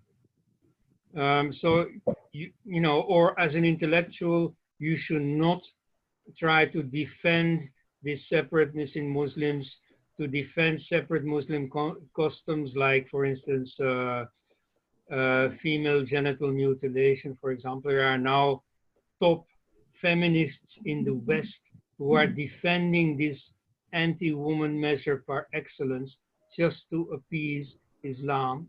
Okay, so those are the wrong things to do. You know, you should, on the contrary, support every form of modernization or secularization in the Muslim community. But that's all you can do. You see, otherwise the Muslims have to do it themselves. And in fact, the thing to do is not to go trouble Muslims. Hey, this is what I think of you. This is what I think of your religion. No, on the contrary, the information about Islam should not immediately be given to Muslims. You should first of all give it to Hindus, because it is Hindus who block you when you try to speak freely about Islam. Who will say, no, no, no, no, no, no. No, Islam is a great religion and so on. In fact, I might even quote Guru Golwalkar about this. So you see, he was a good fellow in some respects, but here I really want to draw attention to a big mistake he made. It's what Ram Swaroop personally told me. He went to a speech by Golwalkar, and so he couldn't believe his ears when Golwalkar said on stage, "Oh, Islam is a great religion. Muhammad was a great prophet, but the Muslims are great fools." Well, no, you see, it is very important to set the Hindus straight about this. No, you see, the Muslims are not great fools. The Muslims are not criminals by themselves. They are not a different species that has different properties, different qualities than you have. No, they are only deluded. They are just captives of this belief system. It is Muhammad who is wrong. It is Islam that is wrong. The Muslims are the same people as you are. So you see, that is important to have a correct perception of these things. That's very important. And then you can talk with the Muslims in a rational, in a normal human fashion, not trying to appease them like most Hindu politicians do, not crawling before them with folded hands and so on. You know, that's when you can see what in Islam can be encouraged, what in Islam should certainly not be encouraged. So that will give a totally different, far more rational policy on the Hindu side vis-a-vis the Muslims. And then gradually that will help the Muslims outgrow Islam. Yeah, but I think aspect to his question was, do you see a mass exodus of Muslims after Muslim states are going to fail? You see an exodus into India because now oil is drying up and Pakistan is collapsing at some point in time. So like you're seeing the exodus to Europe, do you see a threat to India? That was what he asked. Right. Yes, it was a very long question, so I forgot the beginning, only reacted to the end of it. But yes, that's realistic. You see, Bangladesh is not doing very well. Pakistan is also not doing very well. So you'll get more and more Pakistanis wanting to come to India. You know, rhetorically, of course, that's a good point, because you can say, you can already say, then you can say even more. Oh, you see, Muslims are voting with their feet. They're expressing very well what they think of India. All what the secularists and their dupes in the New York Times are saying about India persecuting the Muslims and so on, that is so ridiculously untrue. But don't believe me, believe the Muslims. Look, they are all coming to India. They're not fleeing from India. Hindus, they are fleeing from Pakistan, from Bangladesh, from Afghanistan. Yes, they are being persecuted, but India is not persecuting Muslims. On the contrary, they're coming in droves. there are tens of millions of Muslim illegals in India. So you see, to that extent, it's a commendable development. On the other hand, you see, they mostly remain Muslim. And so I remember when the first Muslims came from North Africa in my country, they still had a very subdued attitude about their Islam. First of all, they were not as committed to Islam as their grandchildren are today. They still had many elements of their own local culture with many pre-Islamic elements and so on. But also, the moment they crossed the Mediterranean, they came into Europe, they felt like, oh, this is not Islamic territory. You know, I cannot flaunt my Islam, show everyone I'm a Muslim, make demands for building mosques and so on. They were very subdued about it. That's no longer the case, mainly because Europe has tried to make them feel welcome by accommodating Islam. Like the Grand Mosque in Brussels, you know, was given, you know, that was from some past world exhibition that was built. So that was now given to the Muslim community to, you know, to reinforce Islam and to push them back into their Islam. You know, so in India, similarly, when all these Pakistanis and so on cross the border, they don't feel, oh, here I'm coming into non-Islamic territory. You know, I have to put my Islam under the radar or even leave Islam. So that element is not there. So there I can somewhat sympathize with the idea of a Hindu Rashtra, in the sense that, I mean, I don't think as a legal category it makes much sense, but emphasizing the Hindu character of India would greatly help foreigners to understand, here I have to at least respect Hinduism. Here I have to accommodate to Hinduism, assimilate into Hinduism. You see, here I cannot just flaunt my Islam. And so in that respect, you see, emphasizing India's Hindu identity is useful. Just, you know, to have a certain effect on the mentality of newcomers. In that respect, if I may a bit deviate from your question, the present government is not much committed to Hindu causes, although indirectly, yes. Like, for instance, the very, very, very commendable move of abolishing Article 370 and integrating Kashmir with India. Strictly speaking, that was not a religious issue. They were not doing it for Hinduism or against Islam, even though everybody knows why Kashmir had a separate status, right? But strictly speaking, in Article 370, in all the laws concerning Kashmir, the word Islam or Hinduism is not mentioned. So strictly speaking, that was a secular move, right? Nevertheless, it was greatly welcomed by the Hindus and it was interpreted by everyone as a pro-Hindu move. So sometimes this government does something right. And so I must say that my impression, at least as a foreigner with very limited knowledge of India, is that India has become more Hindu in recent years, in the sense that, you know, when Rajiv Gandhi went abroad, or Indira or so, they didn't do anything specifically Hindu. Whereas if Murli these past ministers under Vajpayee, Murli Manohar Joshi, or now Narendra Modi and others in his government go abroad, they make it a point to be filmed while offering puja in some temple in Dhaka or in Kathmandu or somewhere in Dubai. And, you know, that reinforces the idea among the common Hindu TV watchers, oh my God, you see now Hindu is being reevaluated.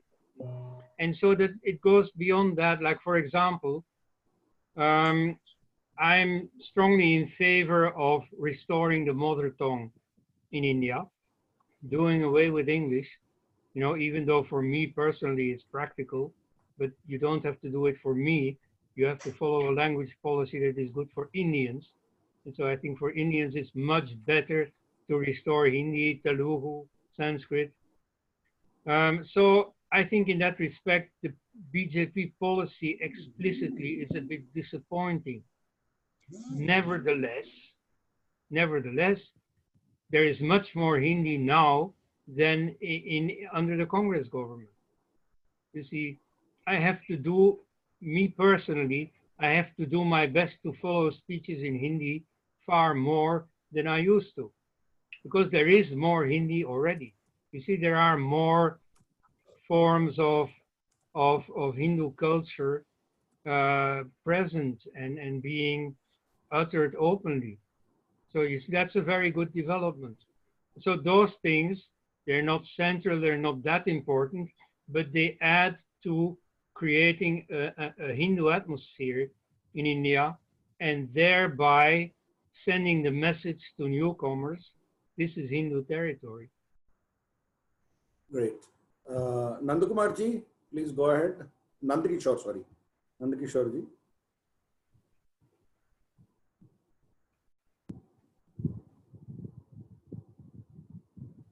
Yeah. Namaste everyone, can you hear me? Yeah. Yeah. Namaste everyone. So I would like to put a point across here that the problems which Hindi community is facing across length and breadth of the country since last 70 years, it will continue to remain like this and will grow exponentially. We don't have a central representative body like Muslims have Waqf boards. So having not a central religious body, we are not able to put a representation, and through this not having this body, we are not able to massively raise our concerns, and because of this we are not taken seriously. And if we would have this body, then we can collectively take up our all issues one by one, and we would be taken seriously by all political parties. So I would request the forum to think on this point, that how can we have a central body which can work for Hindus across length and breadth of the country. Yes, well, several attempts have been made in that direction, you know, to have a Dharma Sansad or an Acharya Sabha. You know, these things exist, at least on paper. So what is needed there is to strike a balance between the autonomy of all the different sampradayas within Hinduism and their common interest. So you see, a common body does not have to meddle into all the separate issues of the different sampradayas. It has to come together to advocate Hindu interests that are common to all Hindus. So that's a bit of a problem to the extent that I know about how these organizations have fared. You see, there's a lot of infighting because there's only so much that Hindus have in common. You know, they also have a number of separate communities under the umbrella of Hinduism that have their own separate ways. So you cannot strive for uniformity. I mean, those different communities are going to resist uniformity, and rightly so. One of the good things about Hinduism is precisely this internal diversity, this being comfortable with pluralism. But so if you keep your eye on the ball, if you really are goal-oriented, then you can get together in order precisely to work for these common goals. Now, that's easy to say on a distance from here, but nevertheless, that's essentially what should be done. So, you know, Hindus have very much thought about creating this common platform, only it hasn't worked out sufficiently well so far. But, you know, that can always be revived. Okay, thanks. Next is Ramonji. Ramonji, please go ahead. Yeah. Yes, sir. Sir. Yes. Namaste, namaste everybody. Yeah, I think you Sir, muted your video. Yeah, yeah, go ahead, please. Yeah. Sir, for any given country, should we not construct a nationalism whereby all other small isms get substituted to the nationalism and the nationalism alone prevails over all other things? If this is achieved, I think many of the problems in many of the countries, more particularly in India, would be solved. Your take on this, sir? Yes. Yeah, well, I can see your point that sometimes nationalism is a good thing. But like, for instance, in the Arab world, there were attempts in the 50s to unite all the Arab states in one state. You know, so Syria and Egypt went together in theory. That didn't succeed because finally, in spite of a common religion, and at that time also a certain common geopolitical interest, nevertheless, these countries were too different. They were too attached to their own independence and so on, so nothing came of it. On the other hand, nationalism also exacerbates problems. A very good example is the relation between the Turks and the Kurds. You see, in Turkey, which tries to be a nation state, promoting Turkish and trying to make Kurdish disappear, this is a source of conflict. Whereas in the Ottoman Empire, which was not based on Turkish nationalism, but which was based on Islam, an Islamic caliphate, you did not have that problem. You see, the Turks were one millet, so to speak, that's what they called it, a nation, and the Kurds also, and the Albanians, and the Arabs, and everyone in their empire. And so they could work together as a sort of confederation of millets. So I wouldn't, put all my eggs in the basket of nationalism. You see, nationalism is a pretty new idea in India. So in the 1920s, after the First World War, nationalism was very big in Europe, and therefore, also in the countries that were influenced by Europe. And so both the Hindu Mahasabha and the RSS were founded at that time, and they followed this Western example. And so that was understandable at that time. And of course, in India, it made very good sense because at that time, everybody who was somewhat politically aware, cared about Indian freedom. So they strived for Indian independence, and in that context, nationalism made sense. And so that's also why in India, nationalism does not have a negative sound. You see, in Europe, after the Second World War, nationalism, that term got a very negative connotation. And so in India, I noticed that that's not there or not there yet. So their nationalism has a bit of a different meaning.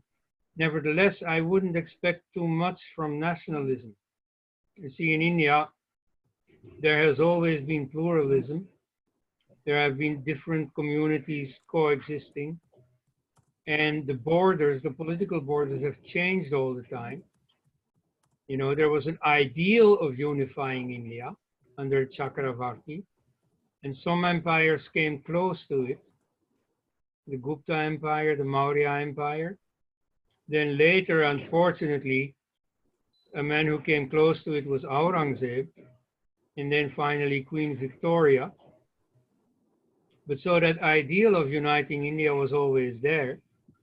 But you see, that was on the basis of a really existing cultural unity. And that, I think, is far more important. Now, that doesn't mean that these days I don't think India's unity is important. The reason is that in modern states, the state is far more important in people's lives than in the past. You see, in the past, if you changed over, you know, from the Chola Empire to the Pallava Empire and so on, nothing in your life changed. You see, the tax collector who came every year to collect taxes for the state, he might be a different man, okay. But otherwise, the school you went to, you see, the dances you practiced, the music you listened to and so on, everything remained the same. Whereas these days, you see, even a modern democracy has far more influence on the lives of its people than any ancient monarch had. And so therefore, the state is important. And so therefore, I'm strongly in favor of the Indian subcontinent being united, Akhand Bharat. And so far, the present Indian state to be preserved. You see, against separatism, against Kashmiri separatism, or any separatism that may arise. It's good that you have this state. So that I'm all in favor of. But, you know, not without thinking in the back of my mind, you know, all this will go also. You see, states are temporary, a temporary arrangement. So your loyalty, you know, can only secondarily be to the state of India. You know, your basic loyalty should be to Sanatana Dharma. I think it's just perfect what you said. In fact, India was hardly like what you rightly said, hardly a single legal entity in its history, save for the Mauryas or Guptas or, you know, like what you said. Even then, large parts were not part of them. For instance, South was not part of the Mauryan Empire. And even Queen Elizabeth or Aurangzeb, they didn't have the entire, Assam was not under Aurangzeb's control. So what you said is right. In fact, when we do Sankalpa, when we do Puja, we do Sankalp. In that we say Bharata Varshe, Bharata Khande. We never use the term Bharata Deshe. So the whole concept of this Desha, country, legal unity, so-called nationalism of the Europe, we have imported it, the hard borders, and we are confused.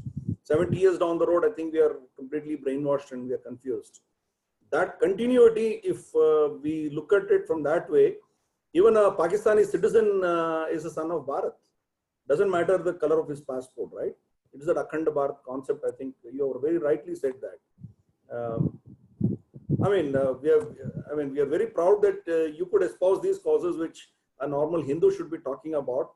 You looked it up and then you came up with this logic is fantastic. Yeah, I think Himanshu ji had a follow-up question. Please go ahead, Himanshu ji. Hello. Yeah, go ahead, please. Doctor, hello. Yeah, Dr. Elst, sorry, I just had a small follow-up question. There is a growing perception amongst defense strategic analysts, thinkers that post the drying up of oil wells and drying up of petrodollars, there's a growing perception that the Muslim world may probably miss the new evolving world order. And what's your reaction? Well, of course, that is what is going to happen. You see, the Muslims were very lucky that in some of their countries, Allah had put all this oil in the ground. And so during the 20th century, this oil was extremely important. This made them rich and this allowed them to finance Islamic movements throughout the world. Now that era is almost over. Now don't get me wrong, I'm not saying it's all a matter of money. Once the money disappears, Islam will disappear. That's not true at all. Islam has survived in all kinds of circumstances. So it can survive this too, but it will not be able to flex its muscles to the same extent. It will not be able to finance more expansion, more propagation. So money has a certain importance. You know, for people's faith, it may not be decisive, but in a number of practical respects, it does make a difference. And so in terms of the progress of mankind, it's a good thing that Islam has less money than it used to. And so I think that that tendency is going to become stronger. Now, for the future, other things are more important than this oil wealth. You know, I mean, compare with, say, Korea. Korea was completely devastated in 1953. It had to really start from scratch, unlike India in 1947, you know, had an industry and so on, to quite an extent. Of course, you know, English rule had been very negative for India, but still, you know, India was off to a good start. It's only Nehruvian socialism that threw India back into proverbial poverty. But so India was off to a good start. Korea was not. Korea was in a terrible state by 1953, yet they built up the country and made it rich, made it prosperous, made it forward-looking. So in that respect, you see, Islam is not going to do any good. And so with that, they can't compete. You know, the Koreans only had their brains, whereas the Arabs had all the oil wealth. Now, once the oil wealth runs out, you know, they don't have the same brain power to lift them up again. So, you know, they'll have to change their way of thinking, and that is inevitably going to be very harmful to the Islamic beliefs. So I do think that, you know, once exposed to the real world, not cushioned anymore by their oil wealth, they are going to get a shock, and that is going to help them get out of Islam. I think we are seeing early signs of that. Prince Mohammed bin Salman, you know, bringing drastic changes in Saudi. Yes. Movie theaters and women going to the, what do you say, seashore and what have you, driving. Mm-hmm. We are seeing some but signs. he thinks that these are just small concessions that don't really make a difference. And so from the experience of the decline of Catholicism in Western Europe, my impression is that this is a mistake. You see, when the modern age came around, Christianity was not relevant anymore, and many people were leaving the church. So the church devised a strategy to keep people back, or even to make people come back. So they did everything that was needed in the modern age.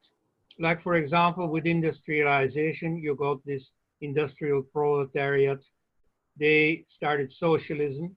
They started trade unions. So the Catholic Church also started Catholic trade unions, rivaling with those others. You got the, for example, a typical modern phenomenon, the Boy Scout movement. You see, when you live in nature, you don't need the Boy Scouts. But for urban boys, you see, this was nice, exposed them a bit to forest life and so on. Okay, now the church didn't like it. They thought it was nature worship. It was sort of paganism, you know, but they couldn't stop it. So they started their own Boy Scout movement that did all the same things, except that on Sunday morning they went to church. And then later, you see, I mean, all the new things that came up, the church had a counterpart. So they thought that they had controlled this transition to modernity quite well. In the 1950s, the church was more present in my society, in every corner of society, than it had ever been in the Middle Ages. And yet, 20 years later, the church was crumbling. People were walking out in droves, and today the church is a small minority. So I think that, you know, now, for instance, with the rising of the internet, you know, many Muslim institutions think that they have controlled this transition quite well. They have websites for fatwas and for explaining the Quran and so on. And even you see ISIS and, you know, Islamic groups make use of the internet to quite an extent. So they think that they have controlled this transition. Well, I don't think so. I think this transition is going to bypass them, is going to escape their control, and is going to greatly contribute to the evolution of mentalities and ultimately to the disintegration of Islam. Yeah, I mean, let's all hope so. It rationalizes. I mean, people can have their own personal beliefs, but then it has to be ultimately reasonable and logical. And what they do without troubling the others, it's their personal matter, but let's hope so. Yeah, Suryanarayan ji, please go ahead. Thank you very much, Dr. Elst. Namaskaram. Your speech was really inspiring and it was very informative and knowledgeable. You're somewhere in the dark. I don't know. We can't see you. I know, because the electricity is not there in my area. That is the problem. Okay, fine. I can only give voice for you, whereas I can see all you people. That is the problem. Go ahead. In my area. Go ahead. Okay. Go ahead. I just have one or two small things. How you are attracted to our culture, Hinduism, Vedic culture, and all, Bharatiya and all that, and from what age you are attracted, and what is the reason, or whatever the thing behind you're going into this Hinduism lookout and all that, and doing research and all those. My second question is, I'm sure that you must have visited India sometime or the other, and how do you feel? How do you feel that about our culture and meeting Hindu people, their religious things, or Bharatiya or anything? And what are your significant, significant experiences? Any one or two significant experience you can tell? That's what. Yeah. I think he's answered one of it, at least definitely. Yeah. That he was seeking the truth. Well, yeah. Yes, well. Well, I mean, there are certain things in India that I will not adapt to anymore in this lifetime. Like, for instance, I've tried for years to eat with my hands, like most of you.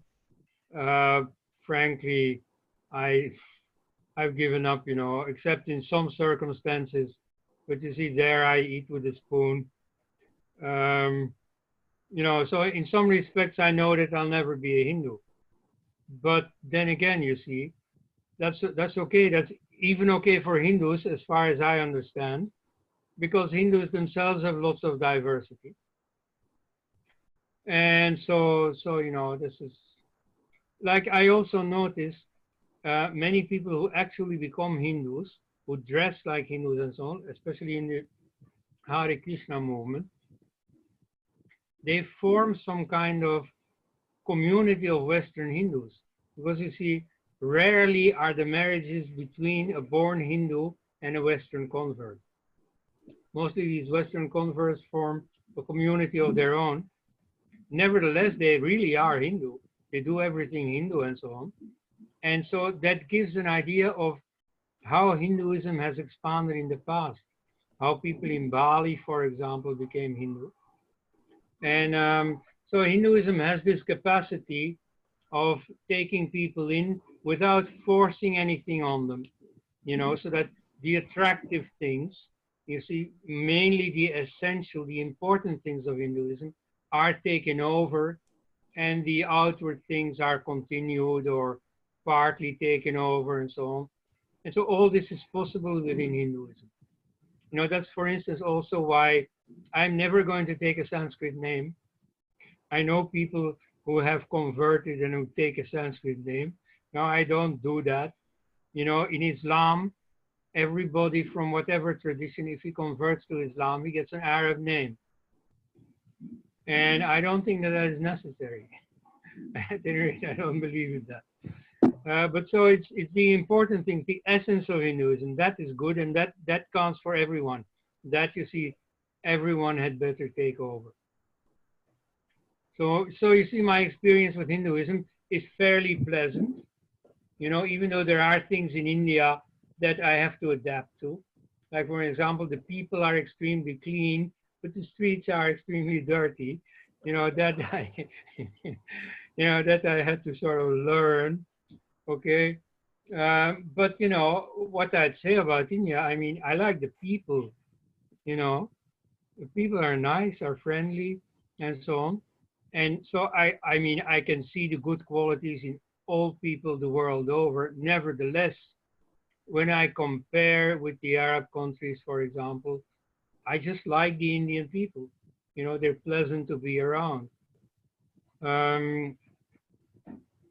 Otherwise, well, there I have to just point you back to the Upanishads and, you know, those philosophies and so on. Those are the most important things. So the rest, you know, I adapt to, but that's not the important thing. Again, you see, I'm not attached to India. I think India is great as it is. Nevertheless, as some Hindu yoga teacher told me, you know, when some people in the audience were very, you know, they liked India and they loved India and so on. And he said, no, no, no, no. You know, don't take India too seriously. India will go too. You know, India is not Sanatana, whereas Dharma is Sanatana. And so that's really important. And so you can like India and you can take over Indian things and so on, but don't get too attached to that. So that, you know, that's how I see it. Right. But then David Frawley married a you know, Indian Hindu. Yes. Shambhavi is Sadhvi Shambhavi. She's an Indian. I mean, we do have examples of you know, yeah, of course. marrying. We do have. And I have no problem with that. Yeah. No. Okay, fine. I think next is Ravi. Where is Ravi? Yeah, Ravi, please go ahead. Yeah.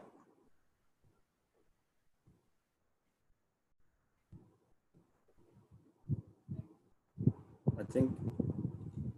Yeah, Ravi, please go ahead. Yeah.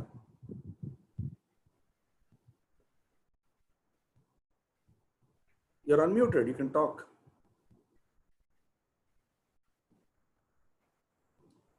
I think something wrong with him. We'll see. Jitesh ji, please go ahead. Yeah. Namaste. Can you hear me? Yeah, we can. Yes, I can hear you. Namaste. So I'm from London. I'm actually born and brought up in the UK. I'm a Swayamsevak of Hindu Swayamsevak Sangh. So I've learned my Hinduism, about my Hindu Dharma, by attending regular Shaka in the UK and in London. So my question is, how do we get this next generation, which you talk about, that, you know, are not the same followers of Hinduism, or the next generation of Islam are not the same, and, you know, they're not their belief is not as strong as the previous generation. How do we get them to do something practically? Because there's lots of discussions about Hindus need to do this, or we should be doing this, or we need to do this. But the question is, how do we do that, and what do we need to do? And another like add-on question to that is, you know, I've seen in London, in my local area, the mandirs that are here, amazing mandirs, they have so much money, but the number of youngsters attending the mandir has declined. In fact, some mandirs are struggling so bad that they can't attract the youngsters, whereas in HSS, we are attracting youngsters by the hundreds, if not the thousands. So what do we need to do in Sanatan Dharma, or mandirs, or these sanskars, kendras, to make them attractive to the youth? Because the youth want to do something, they want to do something practically, but they don't know what to do and how to do it. Yes, from London, I get information regularly from Arjun Shakti, whom you might know. He has his own group of Hindu advocacy called Hindu Human Rights. So he told me of a mandir. He knows where the pujari had, I think, 3 daughters. Each of them married a Muslim and became a Muslim, or at any rate, the grandchildren are Muslims. So that's not really a very enthusing example. And I mean, that's a general problem in America also. In Holland, much less. There's a big Hindu community in Holland, coming from Suriname, ultimately coming from Bhojpur, you know, from UP, Bihar. And there I don't see that so much, you see, because of course the secular culture, the modern secular post-Christian culture has plenty of room for Hinduism. Doesn't make it difficult for Hinduism. Although that precisely may also be the problem. You see, if you're in a position where you have to defend yourself, at least you don't doubt your own culture, on the contrary. Whereas, you know, Hindus in England, you know, are so much at home in the host society that they forget about their Hinduism. Now, there are a few things you can do, like in those mandirs, what teaching of Hinduism do they have?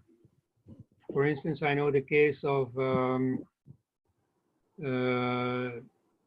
Agarwal in Minnesota in America, who gives this Bal Vihar, you know, some kind of Sunday school for Hindu youngsters in a temple. And so that way, you know, you can engage them, you can especially like answer their questions. You see, in the media, in the general culture, there are a lot of negative prejudices about India and about Hinduism. And so to answer their questions, because they often are in an identity crisis, you know, their fellow classmates taunt them, you know, trying to ridicule Hinduism. So it's very important then that you know what to say, that you know what the answer is. So, you know, this kind of Hindu religious teaching by people who both know Hinduism and who know Western society, that is very important. About extracurricular activities, I don't know much. I mean, I don't know what playing kabaddi, you know, does to them. But yeah, I mean, there, I leave it up to your creativity. But so at any rate, not just in England, in India too, it's important to transmit the essence of Hindu Dharma to the next generation, you know, which in India too, right now is endangered. And so, you know, right now maybe they can watch the Mahabharata on TV, but you see their exposure to Hindu culture is much less than in the past. And you know, they know a lot about these Bollywood stars and about, you know, American comic movies that are now being broadcast on commercial TV stations and so on. And so their head is just filled up with a lot of non-Hindu stuff. And so that Hinduism itself starts to seem exotic to them. So to an extent, you see, that has to do with general culture.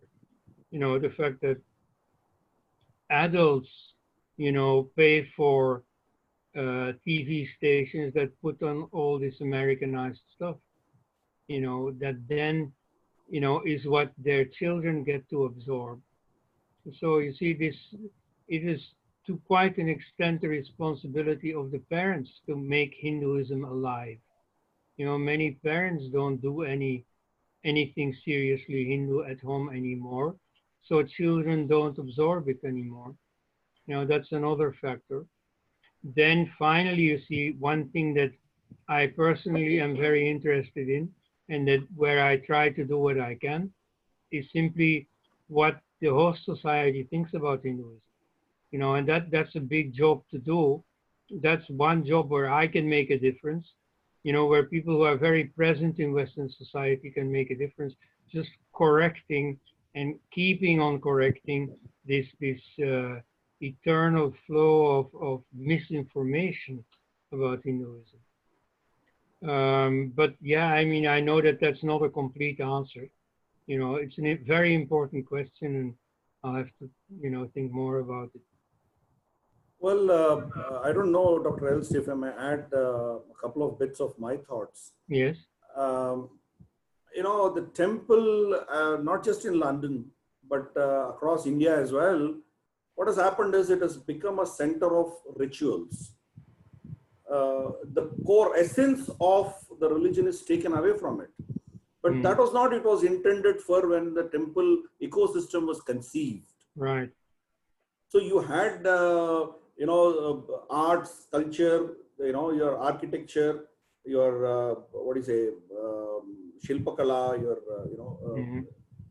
carvings and your painting, dance, music, and of course there were debates, discussions. It was a intellectual thing. Children used to go there to learn, and people used to teach. Everybody had some, used to say, for instance, grandmothers in all our families, they knew home remedies. If you have cold cough, today we are rushing to a doctor for antibiotics. Whereas, 2 generations back, they all knew it. They learned it in a community setup in the temples and that kind of stuff, I suppose in London, you need to restore that. They're coming to HSS because they're getting answers. They're getting their, thinking juices, they're getting stimulated, where they seem to get some answers to it. Pure ritual, it doesn't seem to attract them. I think you need to blend these two. Somewhere, I guess, a pure ritualistic thing would have a depth in the future. The temple is supposed to be a community. Yes. It's not just to be, I go there, I have some desire, I just pray and I walk out, that I could do at home. I don't need to go to a temple. So I think the very concept of a temple needs a serious revisit. And maybe since you are a HSS activist, maybe you guys should try and work out something of that nature, amongst yourself, and then make the temples vibrant community centers. Right. I don't know, Dr. Elst, if I'm... No, I entirely agree. Yes, that's important. I hope, Jitesh ji, that answers your question. Yeah, thank you. I think next is Ravi. Ravi ji, I hope your mic is okay. Yeah, try. Hello?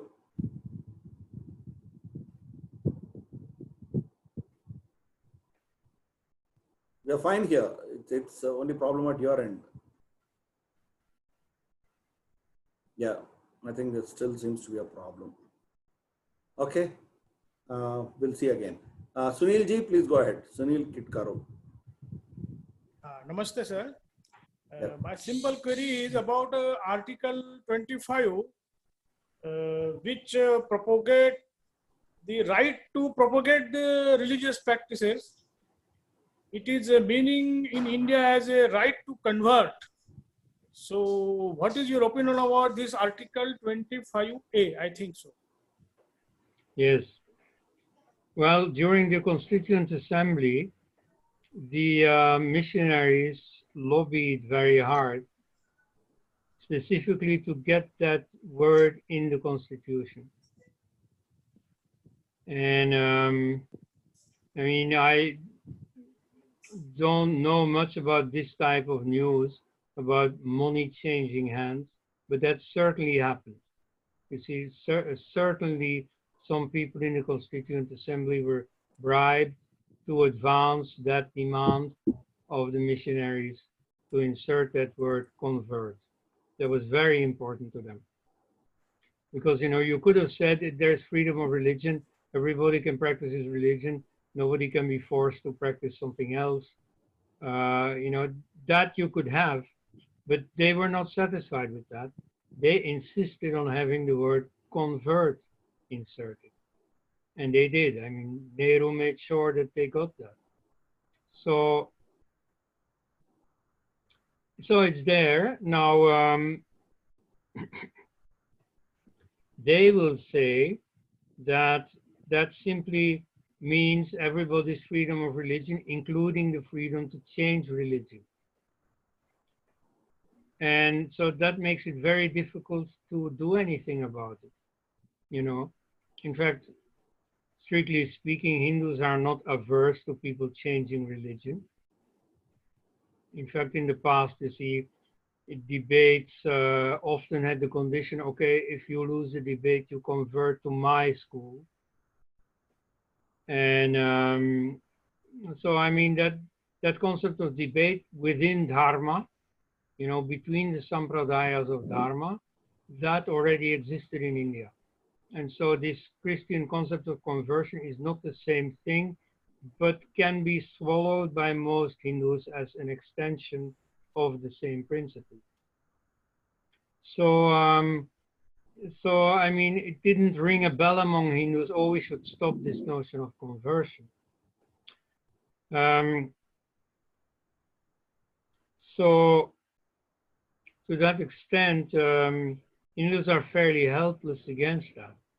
Now, of course, it does prove, the insertion of that word does prove that the constitution is not at all pro-Hindu, because you see, Hindus don't have much of a concept of conversion in the Christian sense.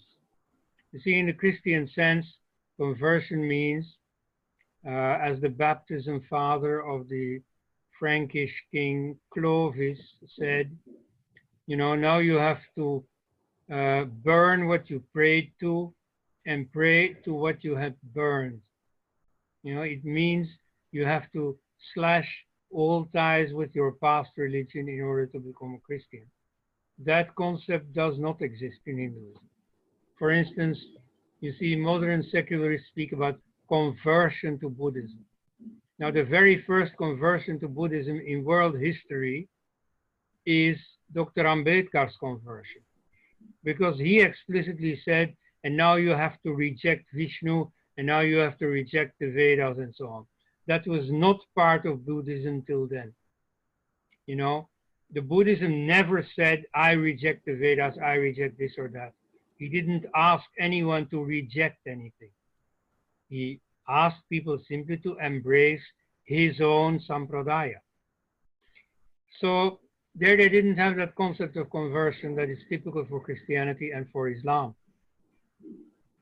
So the fact that this is inserted in the constitution already shows that there was a negative slant against Hinduism from the beginning, which then Nehruvian, you know, culture grew bigger and bigger, so that by now it overwhelms the whole Indian polity. But so in Hinduism, you don't have that kind of conversion. You do have sometimes, like for instance, people who marry into a Hindu family, thereby becoming part of that particular community. And so, you know, looking from outside, thereby also becoming part of Hindu society. So it's not that conversion is altogether unknown in Hinduism, but it's not that kind of conversion. It's not that radical split. That religion is wrong, I don't do it anymore. That religion is right, I embrace it now. In Zoroastrianism, even more. You see, they don't accept any conversion at all. If a Parsi marries a non-Parsi, that automatically means that he embraces his partner's religion. Then he's not part of the Parsi religion anymore. So, you see, that insertion of the word conversion actually means choosing Christianity or Islam and choosing against Parsiism or Hinduism. So that's another way in which the constitution needs reform. That's a far more subtle thing than Article 30.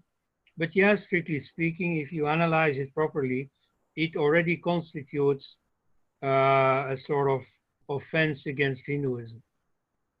Now, what to do about that? You know, here, this is something where I'm really in two minds. I don't think that, you know, abolishing that word is going to make any difference. Because, you know, that's not the way the missionaries work. You know, in China, there is a very strong anti-Christian policy, yet they have millions of converts. You know, and I mean, in China, you really risk something by converting. In India, you only have advantages because you become a minority and you get all the privileges of minorities. In China, it's dangerous to convert, yet they manage to get massive conversions. In fact, they speculate that if it goes on like this, China will become the largest Christian country before America. And that's even in China, where the law is not to be trifled with. Whereas in India, there are ways to get around the law all the time. So I'm afraid that there the law is not going to make much difference. You see, that's something to do for civil society, for the Hindu community as such. I remember my landlord, I lived in Varanasi for a while, 30 years ago. My landlord there was the head priest of the Sankat Mochan temple, Veer Bhadram Mishra. And he became pretty well known in India in, I think, 2006, thereabouts, when his own temple was targeted by terrorists. So many people died in a bomb explosion. And he came on TV. That way, of course, he also endeared himself to the secularists to say, you know, please Hindus, you know, it's painful, but take it in stride, no revenge. Anyway, but the good thing that he said that I remember is, you know, if a state has to give help to a religion, if the religion is supported by the state, that religion will become weak. You know, it's far better to stand on your own. And, you know, with my experience of the Catholic Church in Belgium, which was very much supported by the state and yet collapsing, you know, I'm very convinced that this is true. You know, a religion has to live by its own means, enthusiasm of its own people. And so it is at that level that you have to combat the tendency, the vulnerability of Hindus to the lure of conversion. But the law can help in the sense of equalizing. You see, the fact that you become a Christian and then you get privileges, that can be changed by law.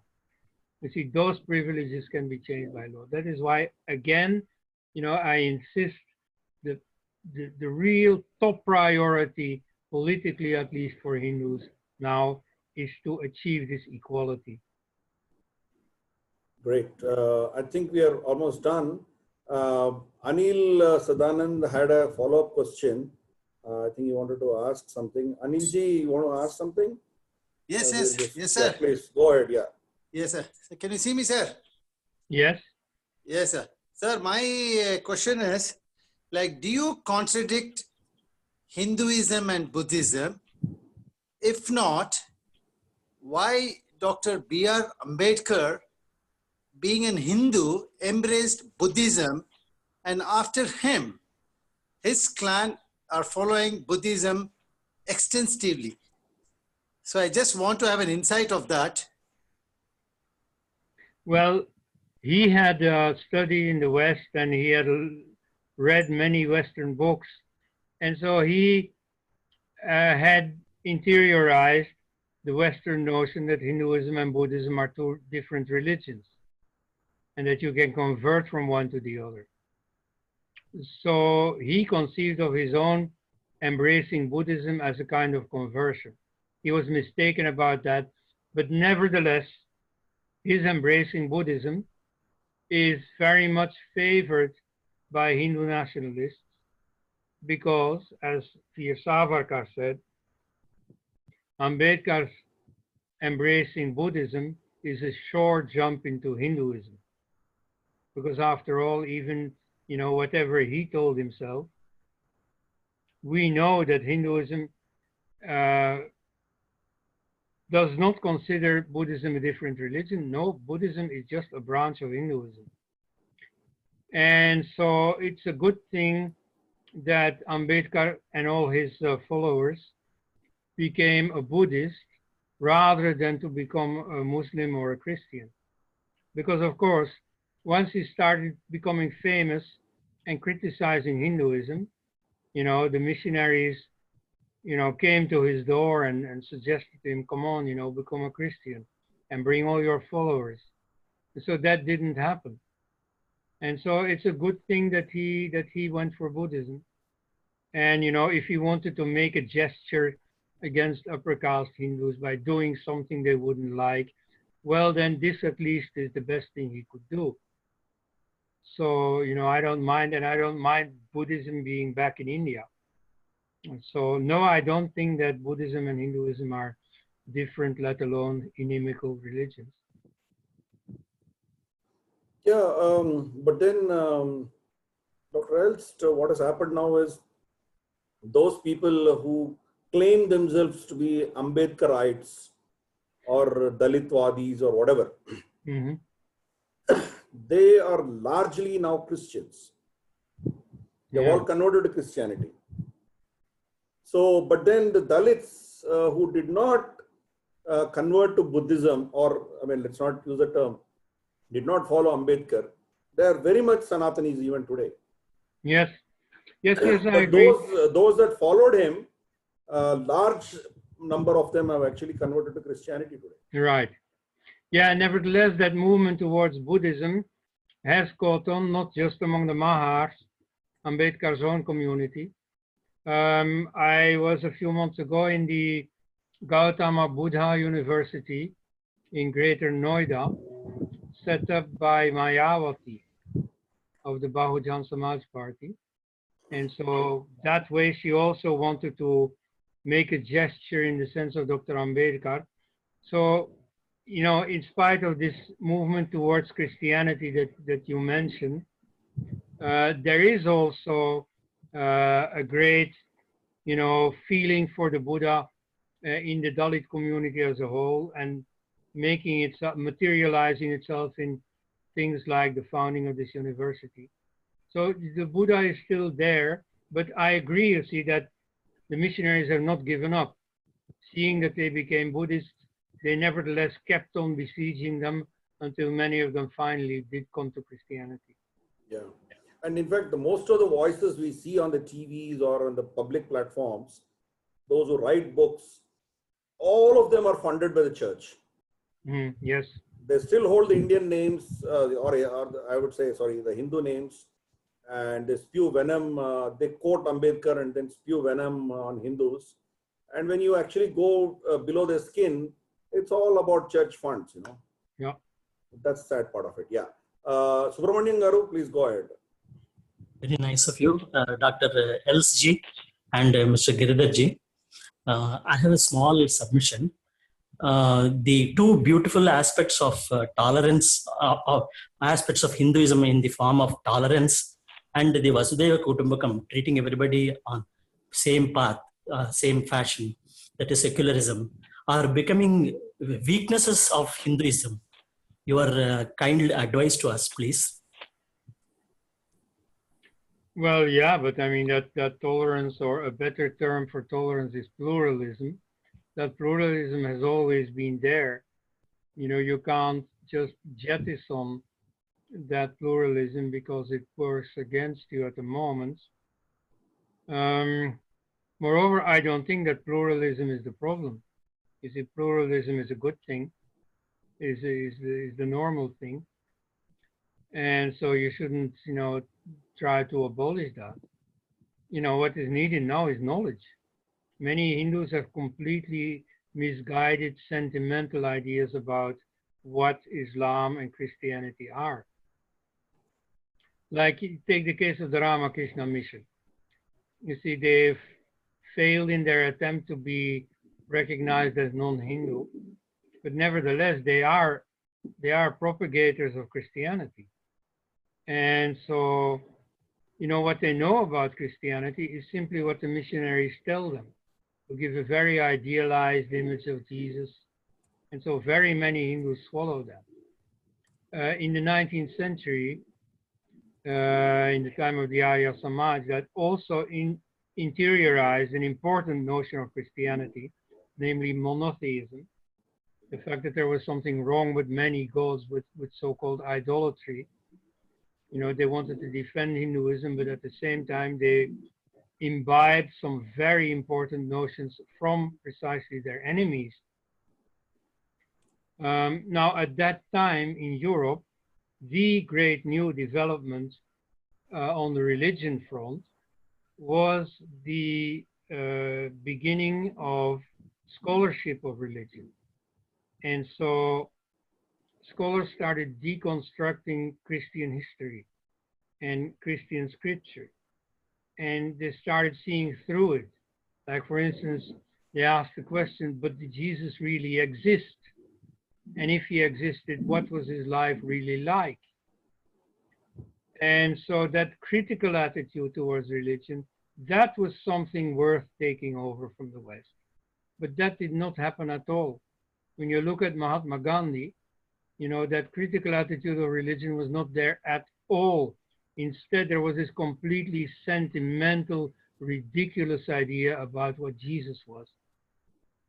And so that, you know, through mainly through the influence of the Brahmo Samaj, which in itself practically disappeared, but which has an enormous influence among English-speaking Hindus. And then, you know, through Nehruvianism and so on, that idea has caught on massively. And so most Hindus are wedded to that. And if you criticize Christianity, the first people to criticize you for criticizing Christianity are Hindus. And so they have this sweet idea that, you know, Jesus was some kind of a guru and there's nothing against, you know, including him in your pantheon next to all the other gods. You know, that's so mistaken. And so there you have a really big job of getting a correct appreciation of Christianity and of Islam among Hindus. So here, you know, it's unfortunately Hindus who are to blame to some extent. But so the problem is not their pluralism. That is a good thing. Great. I think we'll take the last question. Om Ji, Om Wadla Patla. I think we have awfully run out of time, but then, yeah, please go ahead, sir. Thank you, Giridharji. I appreciate the question. Dr. Elst, much appreciate your conversation and your insights into the cultural ethos we live in and the comparison to various different schools of thought regarding dharma and its implementation. My question has to do with inherently, how can we separate dharma from the implementation of law and state apparatus? So presently we are moving towards a state apparatus that is attempting to crystallize itself, form institutions like Supreme Court, the case law, and everything else. And we don't have sufficient dharmic inputs into those institutions. So we see this evolution of separate, complete value system that is sort of agnostic to the dharmic system. So most of our conversations centered around Hindu versus Islam, etc., are actually rooted in that state apparatus being agnostic to dharmic value systems. How can we bring it closer towards that is my question. And is there anything that we can do with the present existing constitution to make it closer? And what kind of activism do you? Yeah, it's a very good question. I must say I have not really thought that far. You see, when I say, for instance, the Constitution has to be amended, Article 30 and so on, I still think within the confines of the Constitution, which of course allows for amendments, but still, you see, to break out of the whole philosophy of that Constitution, that's a far bigger job. And so, you know, to speak about Hindu Rashtriya and so on, that would imply reviving a law system that is native to India, that is rooted in Hinduism. And, you know, that's not at issue now. I mean, you raised the point. So, you know, it's at issue here and there. But, you know, most Hindus, even militant Hindus, even nationalists, don't think in those terms yet. You know, that they think of a piecemeal reform of one or two articles of the hundreds of articles in the Constitution. Constitution which is not Hindu at all, not Indian at all. Yeah. I mean, it was, you know, mainly an adaptation of the British Government of India Act, 1935. And so to say, you know, Ambedkar is the father of the Constitution. First of all, Ambedkar himself said that his role was not that great. He was just the ceremony master over the Constituent Assembly. But, you know, even then, he was not the father of the Constitution in the sense that for a very large extent, he simply took over what was already there. Yeah. So yes, you know, at a deep level, you know, you can bring in Hindu principles as a sort of source of inspiration for reforming the laws, but, you know, to really remove the constitution and put a dharmic system in place, that's a very big job. And, that cannot be left over to, people who are just militant and full of enthusiasm and so on. That's not enough. You need knowledge. You need a really deep knowledge of this. And so, I cannot immediately provide that. I very much sympathize with the idea. As for dharma, it is in fact, you see, in secularism, in the Western view of the state, which the secularists try to bring into India, there is no link between religion and the law. Religion is a private affair. When you close your front door, you go in, then you can do what you want. But in public, you follow the law, and their religion is irrelevant. Now, that's not how it was seen by most peoples on earth before the modern age. In the Semitic languages, you have a word deen, which in Islamic names like Shahabuddin, Kamaruddin, Alauddin. And so this deen is a pretty perfect rendering of dharma, which religion is not. And so it means both religion in the sense of worship of the divine and the proper relation with your fellow men, with society, which is law. And so you see, it combines those two. I would say it is like the relation between the parts and the whole God, whatever you call it, that relation between the part and the whole, that is what in English is called religion. And the relation between the different parts, that's what you call ethics. And that's what sort of inspires law, that gets its materialization in the form of law. So in that sense, you see, dharma is both the practice of religion, of worship, of upasana, and at the same time, the practice of the proper relation with society, with other human beings, and also even with other beings. So I find it a very inspiring idea, but to translate that actually into law, well, there I can not give you much more than my sympathy. I mean, I'm all for it. How to go about it, it's a big project. We've had precedents of existence of Manusmriti. We've had precedents of existence of Dharma Shastras. We have several of the exegesis of Sayana Bhashyas of the Vedas. All of those texts are lying around in India, but are largely practiced in the West, in jurisprudence and stuff like that. But in India, they are not.